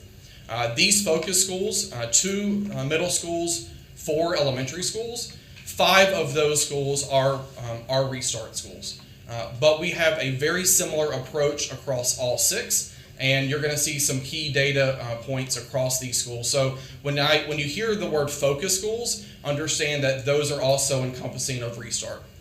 And for this conversation, we have elected to use 2 key strategies out of the Restart provisions. Number 1, budget flexibilities, and number 2, employment requirements. So of the 5 you see listed as the flexibilities, those are the 2 that our schools have elected to use first and foremost. So back in the fall of 2017, we began our turnaround solution in our Restart and Focus schools that composed of 7 key strategies. I will say too, last year, we were able to host members of Superintendent Truitt's leadership team at Union County Public Schools. They were able to see this model firsthand and can probably advocate just as well as I can about what they saw. But number 1, it begins with effective leadership. Across all of our Restart and Focus schools, we replaced principals. We took a very deep dive into leadership qualities and what it takes to lead a challenging school. that has to make sure that it's about the leadership team. So it's not just the principal. There must be an effective leadership team in place to ensure that these schools are successful. Number two, effective teachers. That is no secret. In any school, the highest quality indicator that you can have is that of an effective teacher. And we use multiple criteria to determine that effectiveness and a series of processes for school improvement that are really focused on teacher development as the core around improvement. The third one, which is one that we are very proud of, is our daily intensive in-school tutoring model. Pre-pandemic, this was a very successful strategy for sharply increasing achievement and growth, really across any school. But in these 6 schools in particular, we took a very hard leap into a daily intensive math tutoring model. This is at a 3 to 4 student to tutor ratio, which is focused in 4th and 7th grade math. You might ask, well, why did you choose math? Well, number one, that's because the data in these 6 schools pointed to the fact that in 4th and 7th grade, we were making huge regression year over year over year. And number two, math is about content. And so I've had many people ask me, well, why don't you have an in-school tutoring model for literacy? Well, in my opinion, when you think about helping kids learn how to read and comprehend, literacy is a different ballgame. And unless you have gone through extensive training and perhaps have a master's degree in reading or early childhood development, that is a very difficult thing to get around when it comes to tutoring. And the bottom line is, based on this program, we have had very good success specifically with math in 4th and 7th grade. The fourth strategy, we can go to the next slide. Okay. The fourth strategy is social emotional services. All 6 of these schools have a dedicated mental health therapist and a dedicated social worker. We found that including wraparound services in these schools that are some of our neediest in the county, that was a non-negotiable. And again, all of these strategies were put in place in 2017 and have continued through the pandemic and even into now. The next one, more time in school. I firmly believe that our neediest kids need as much time as they can get in school.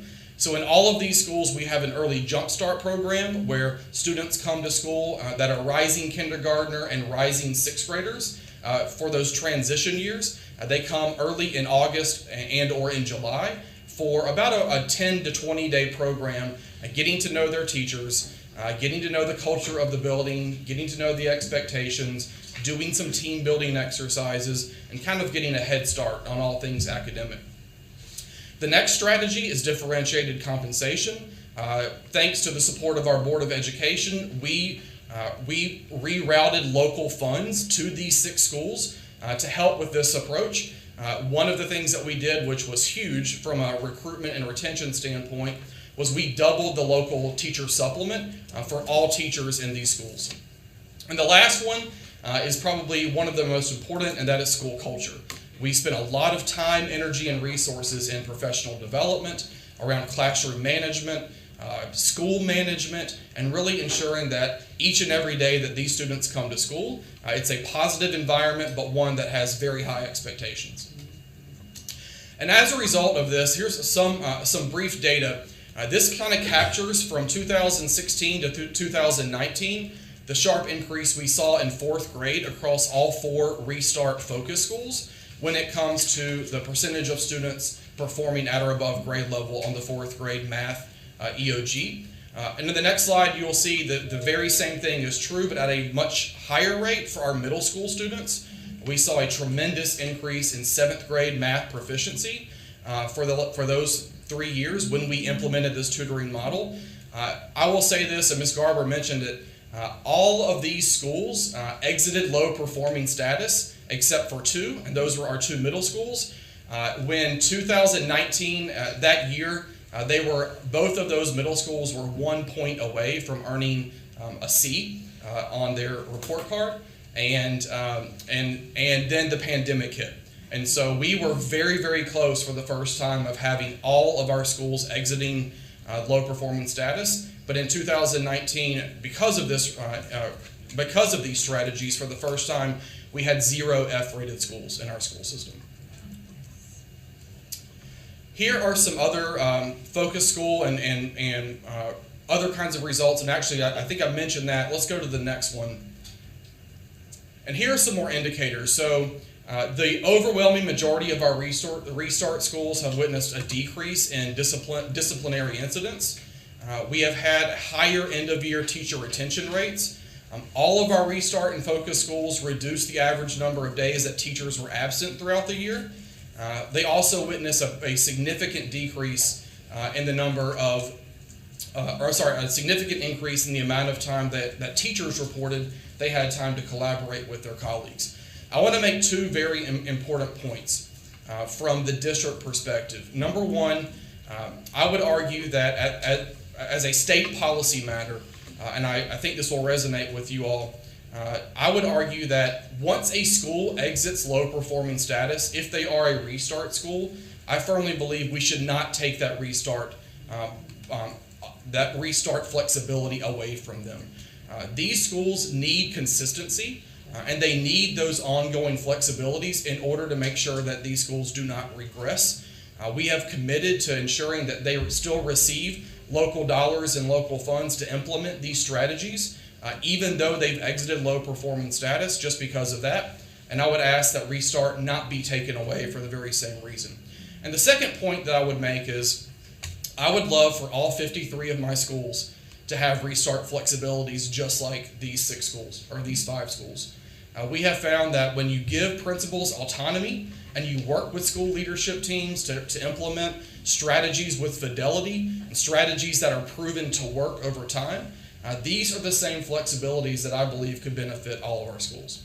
So with that, to give you the school perspective, I'm pleased to introduce you to Dr. Elania Daniels, who is the proud principal of one of our restart and focus schools, Walter Bickett Elementary School.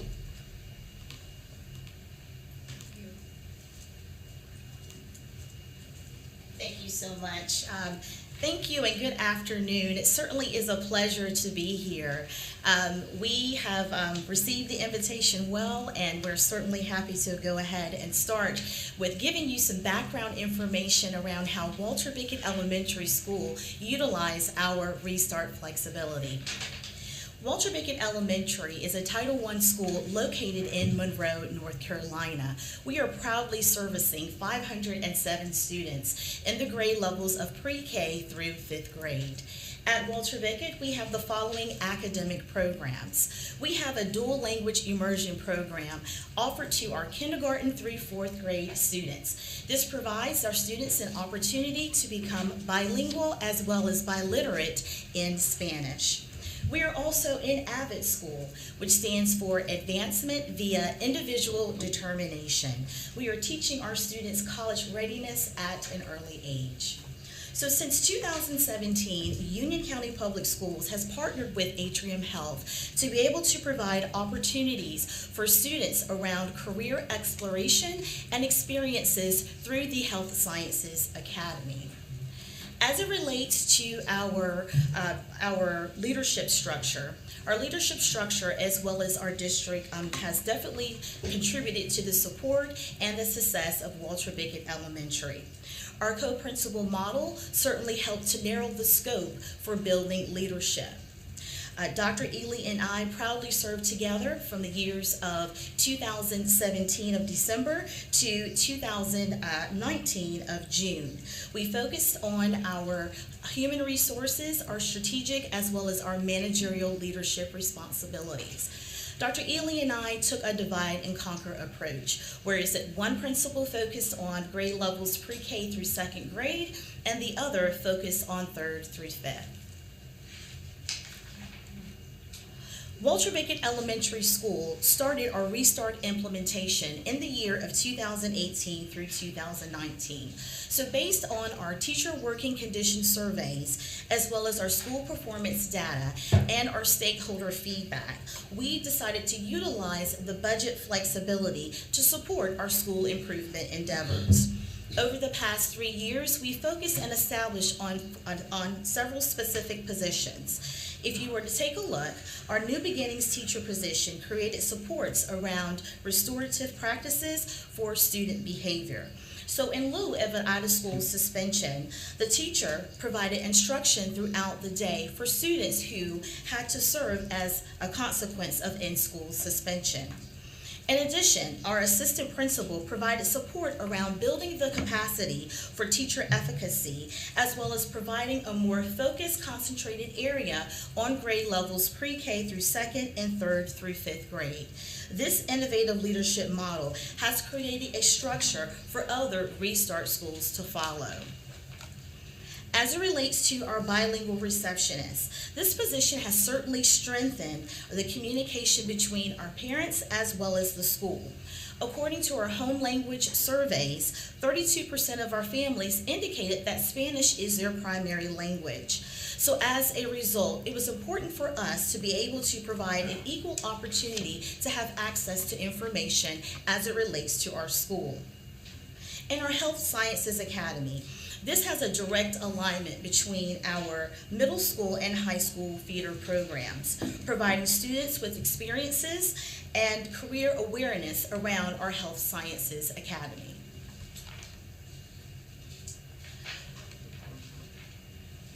So when we look at the overall impact as it relates to the use of our Restart flexibilities, our goal is to continue with our school improvement efforts and to work towards a solid foundation.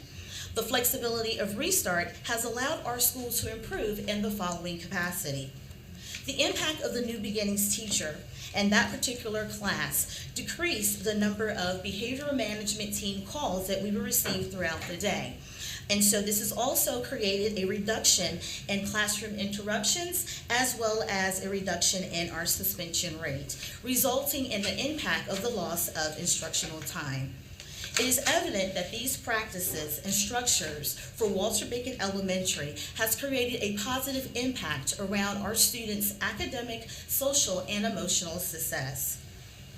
The support of the additional assistant principal also provided a narrow scope to provide intentional feedback as it relates to teacher evaluations as well as coaching opportunities. This position also supported teachers around restorative justices, facilitating the reduction of lost time as it relates to addressing disciplinary referrals. When we look at our bilingual receptionist position, according to our data, in 2020, 43% of our teachers agreed that this position has maintained consistent communication with our community. This is an increase as it relates to the data, as 29% of our teachers felt this way in 2018. And finally, when we look at our Health Sciences Academy, this has definitely had a positive impact as it relates to students' learning and overall engagement. During this past summer, during our summer learning program, we had 305 participants compared to only 180 participants in the year of 2020. Walter Bacon Elementary is the longest serving school in Union County Public Schools system that is utilizing our NC STAR platform for school improvement. To highlight the benefits as it relates to our Restart flexibilities and the alignment with our NC STAR plan, it was important and intentional for us to be able to establish our goals, look at our action steps, and align those with our Restart flexibilities. We selected the NC STAR indicators and coordinated those with our Restart flexibilities. And some of those indicators included the instructional excellence, as well as our leadership and professional capacity, and our family and community engagement. This provided a more intentional focus for our school improvement priorities.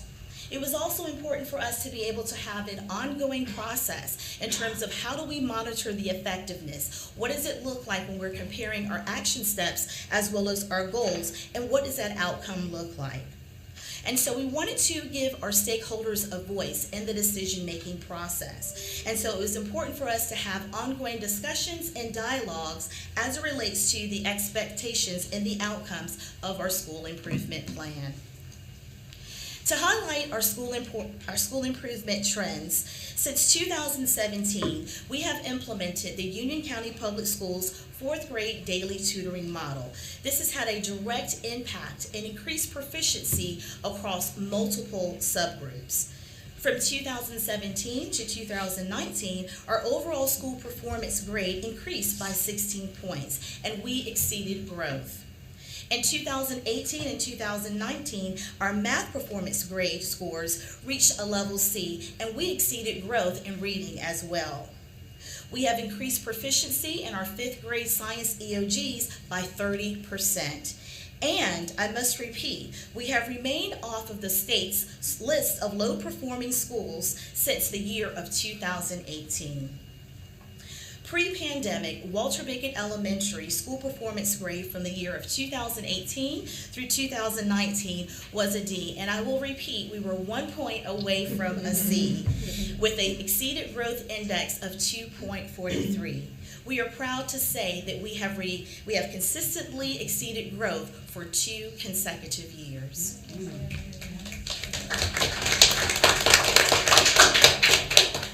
We appreciate the support of our Restart model, as we know that it is the key component as it relates to our school's success. The district and the state's collaborative efforts in transformation has included, just as Dr. Houlihan has mentioned, the autonomy to make decisions around our Restart flexibilities. The use of the NC STAR tool has definitely provided a structure for intentional focus around our school improvement efforts. We also have discussions around best practices with other Restart elementary schools. The Restart Collaborative Opportunities has also allowed principals across the region to collaborate and have discussions around best practices. I personally have had the opportunity to serve on a professional learning panel to be able to have this open dialogue and feedback around continuous improvement as well as school transformation. Thank you so much for your time. This concludes my part of the presentation. Are there any questions that we can answer? What a tremendous presentation. It's almost so much to take in, to evaluate the amazing work and hard work that you did at the school level, but it would not be possible without support from the district, and we're finding that the district must have buy-in, and so thank you for that partnership. I know my colleagues have questions. Superintendent Truitt, we'll start with you and then move to others. Thank you, Ms. White. Thank you so much for your wonderful presentation. And again, for just the incredible amount of hard work you all have done over the past couple of years. Dr. Houlihan talked in the beginning of this presentation about the need for educator teams. So the principal can't do this alone, as I'm sure you would agree. How did you go about establishing your team? It was important for us to get the buy-in and feedback from multiple stakeholder groups. We started with intentionality around our leadership structure. As you will recall, we were joined having a co-principal mindset and model to come in and set expectations. We took that same approach and had the same divide and conquer mindset as it relates to our assistant principals, our master teachers, as well as other stakeholders within the building. It was important for us to really focus on our school improvement plan and those 4 key indicators. And so to be able to identify who would be most appropriate, we went back to our site-based team. So those particular individuals represent grade levels across the board, our SEL team, as well as our front office staff. That includes our bilingual receptionists. And so we all collaborated together to say that one person cannot make all the decisions. So looking at our goals, coming up with our action steps that are aligned to our NC STAR improvement plan, we were able to strategically go through each of those indicators and align our positions under Restart with what our school improvement measures look like. Thank you. That's just, again, I applaud you and your team. It's amazing. Thank you. Questions from others? Comments, Vice Chair Duncan? Do you have any sense on how the pandemic has affected your students with respect to the growth that you were obviously achieving before it arrived?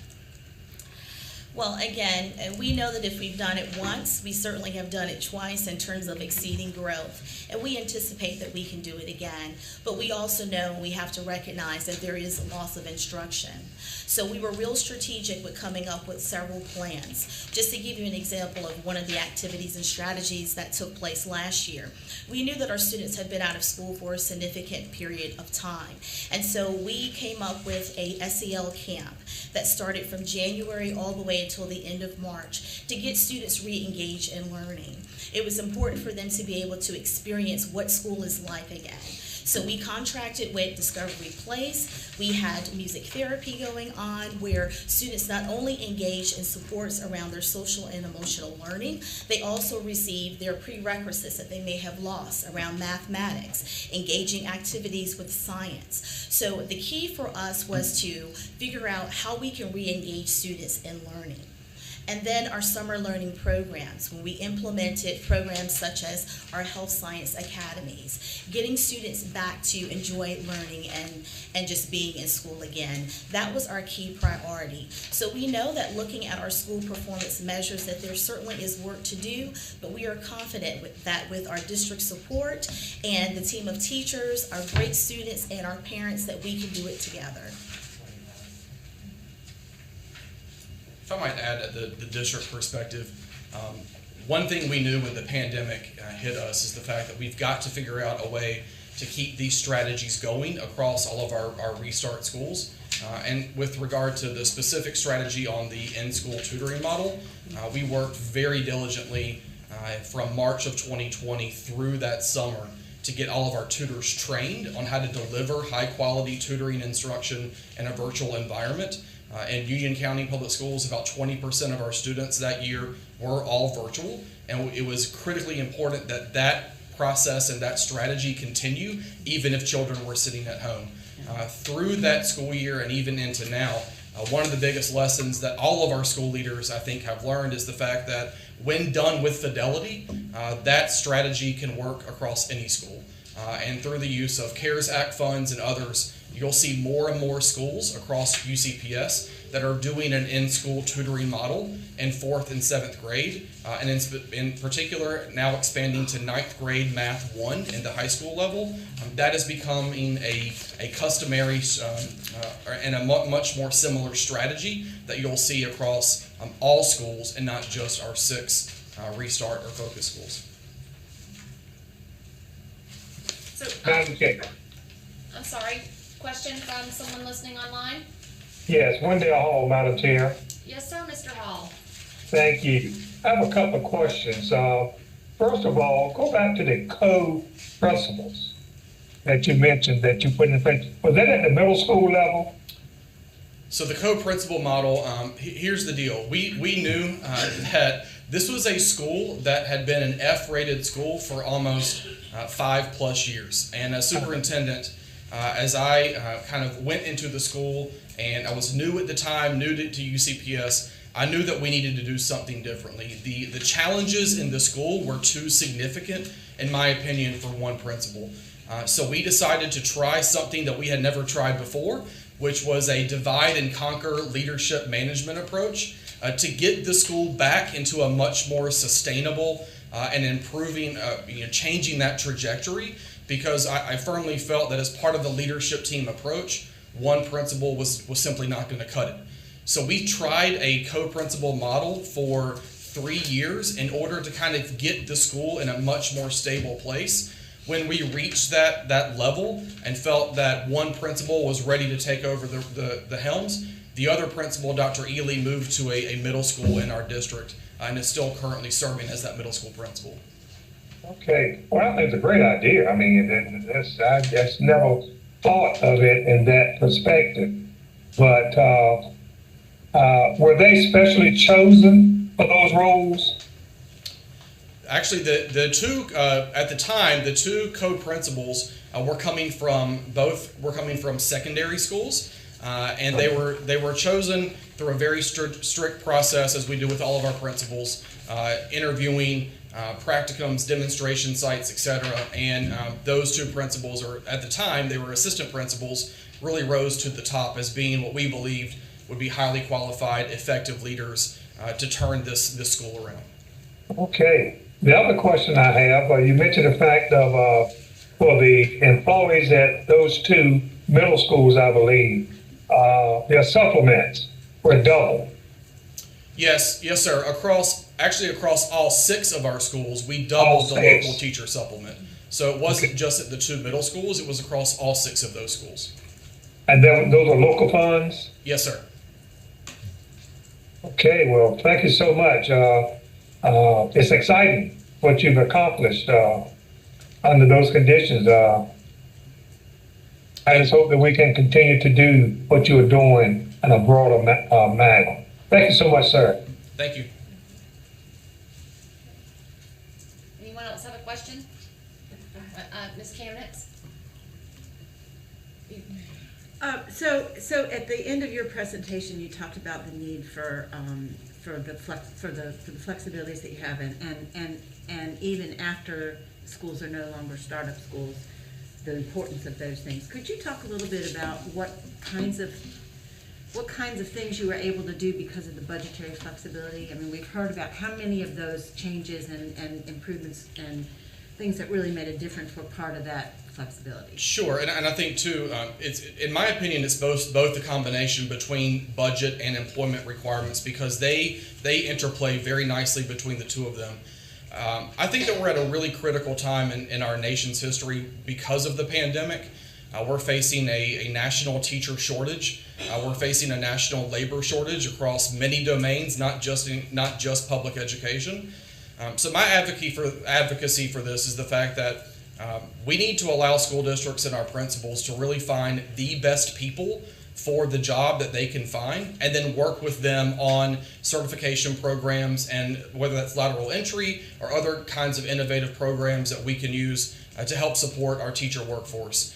I think from our perspective, when you look at Restart, budget flexibilities and employment flexibilities, that accomplishes exactly what I'm speaking of. It allows our principals to say, who can I find that best fits the needs of our building? And whether you're certified in that particular grade level or content, as long as we can get you enrolled in a program and begin that process, if we believe that you are going to be highly effective here and we want to hire you, we have that flexibility. Not all of our schools have those flexibilities, and that's huge. And I think moving forward across the state, in my opinion, having those same flexibilities across other schools is going to be very instrumental to kind of getting through this wave of the pandemic. Ms. Clemens. So thank you so much for your presentation. You said so many things that resonated with me, and I appreciate you highlighting the importance of leadership at the district level and the school level, but also highlighting the importance of autonomy.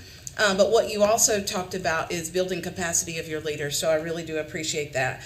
My question for you, to just get some more information, both of you highlighted the importance and the work, the success of the tutoring program. What recommendations or advice would you give to superintendents, principals, building level leaders, and how to design something that is effective the way that you have? Well, first of all, we're very proud of that work, and we welcome people with open arms. If you are a school leader across the state of North Carolina, a board member, or anyone that you want, we're happy to host you. We're happy to share with you all of our resources and our best practices, as we've done with Superintendent Truitt's leadership team. We will welcome anyone at any point in time who wants to learn. What I would argue is there are some very key points about that model that you have to do with fidelity if it's going to work. Number one, anyone that we hire as a math tutor, we developed a 9th grade equivalency math placement exam. So all of our tutors have to pass that exam. That is organized through our Human Resources Department. It was developed by our academics team. And to even be qualified, you've got to pass that exam. Number two, we have a monthly professional development program for all of our tutors, both virtually and in person. So we continue at the district level for all 4th grade tutors to engage in an ongoing series of professional development as we look at the scope and sequence and the curriculum coming up the next 6 weeks or the next 4 weeks or the next month. And then number three, It is a 3 to 4 students to 1 tutor ratio. So when you walk into our tutoring rooms, what you'll see are dividers where you've got kidney-shaped tables or other kinds of tables. And in the same room, you might see 12 to 16 students kind of placed with their tutor, but in kind of pods. And they're in there for 30 to 45 minutes a day, every single day. There is no day off. So you have your regular math class, your 90-minute math block, and then we double down with another 30 minutes of tutoring to help scaffold those subjects that might be, or those standards that might be hard to teach, hard to reach. And so those are kind of that's what we believe is kind of the recipe for making this work. And again, we're welcome to educate or to host anyone who may want to learn more about that. And obviously, we're willing to share any of our resources that we've developed as well. Thank you. So in your tutoring, I'm sorry. Ooh. I forgot the rules. I'm sorry. So in your tutoring, you're also, from what you just said, you're also previewing, right? Because you said you look at the scope and sequence, and you see what's coming up as well. So it's a combination of previewing as well as practicing the skills that may have been a struggle. Correct. So that's very reviewing, powerful. practicing, and then assessing, and then reteaching. It's just a constant cycle. And the other big part about this is our tutors do not work in isolation. We have an expectation that they collaborate weekly with with the 4th grade or 7th grade math teachers to make sure that they're sharing insights into data from the children or any kind of lessons that they can learn or any additional materials or curriculum standards that need to maybe be revisited. I enjoyed my time at Union County. So just to follow on that, define tutor. Is this a person that could be a member of the local Rotary Club that's been approved for volunteering, that has passed that 9th grade assessment test? Currently, as defined for Union County Public Schools, our tutors are employees. They are paid $25 an hour, which is a higher rate than other tutors for these particular schools. And so you do not have to be a college graduate. You have to have your high school, or your diploma or your GED, and you have to pass the exam. If we have volunteers who want to come in to supplement, we use our volunteers in a different way when it comes to academics, specifically on the literacy side. We have a pretty cool program called Read With You, where we partner volunteers from the community with a 1st or a 2nd grader to read with them once a week, but every week. But with this particular initiative, these are all employees. Thank you for the clarification. Anybody else have a follow-up? Yeah. I just have one more question. Absolutely. I know you talked in the beginning about the choosing math as your focus, and you specifically talked about 4th and 7th grade. And then I know you mentioned like in the year of the 2018-2019 school year that you saw a slight decline in your performance. I just wanted to clarify, is that or was that not the year that the EOG turned to digital, right? I believe that is the year that So I just wanted the board and everyone to have a little bit of understanding around that when you take children from working not digitally at all and making them draw and making them really write out all of their problem solving, how that could have been also an impact to that as well. So I just wanted to put that out there as, for me as a 4th grade teacher, I was like, I remember that year as well. So just to keep that in mind, it is a big change for little ones. Thank you for that comment, Ms. Floyd.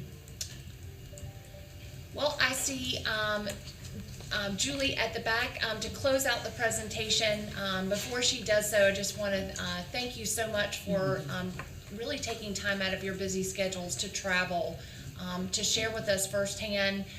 Virtual has been good, but in person is great. And to have you both here to share, we just thank you for taking the time to be with us today. Ms. Garber. I just wanted to finish up by addressing one thing that Dr. Houlihan pointed out, to actually affirm a choice that you made. He mentioned the fact that he really agreed with and supported that supporting policy that these schools would not lose their flexibility.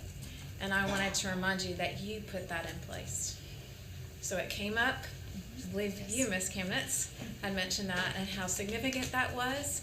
And we now have, again, affirmation from Dr. Houlihan that that was a significant choice. So I just wanted to thank you for that and acknowledge it. Thank you for your time. Thank you so much, and thank your team as well for continuing to administer this program. So that concludes the work of the School Turnaround Committee, and Mr. Chair, we're done for the day. Thanks so much for your time. Thank you, Ms. White. What we just saw is the dream realized. And with the once-in-a-lifetime opportunity we have over the next 2 to 3 years, what Dr. Houlihan and his team have produced is the opportunity across this state. And I so appreciate his recommendations. I don't know why we would limit a school or principal or superintendent from using all the tools available. Why do they have to become low performing? I mean, make it available to any principal, any superintendent, any district. And we've got some districts who significantly need this support. So I think in addition to telling a great story, they've issued us a challenge as to how to work with the Dr. Houlihan's across North Carolina and replicate that approach. So I so appreciate our School Turnaround Committee, our DPI staff, Julie, bringing this example to us, and now the work is to figure out how to implement it. So that's a great morning. We'll now break for lunch and reconvene at 1:45.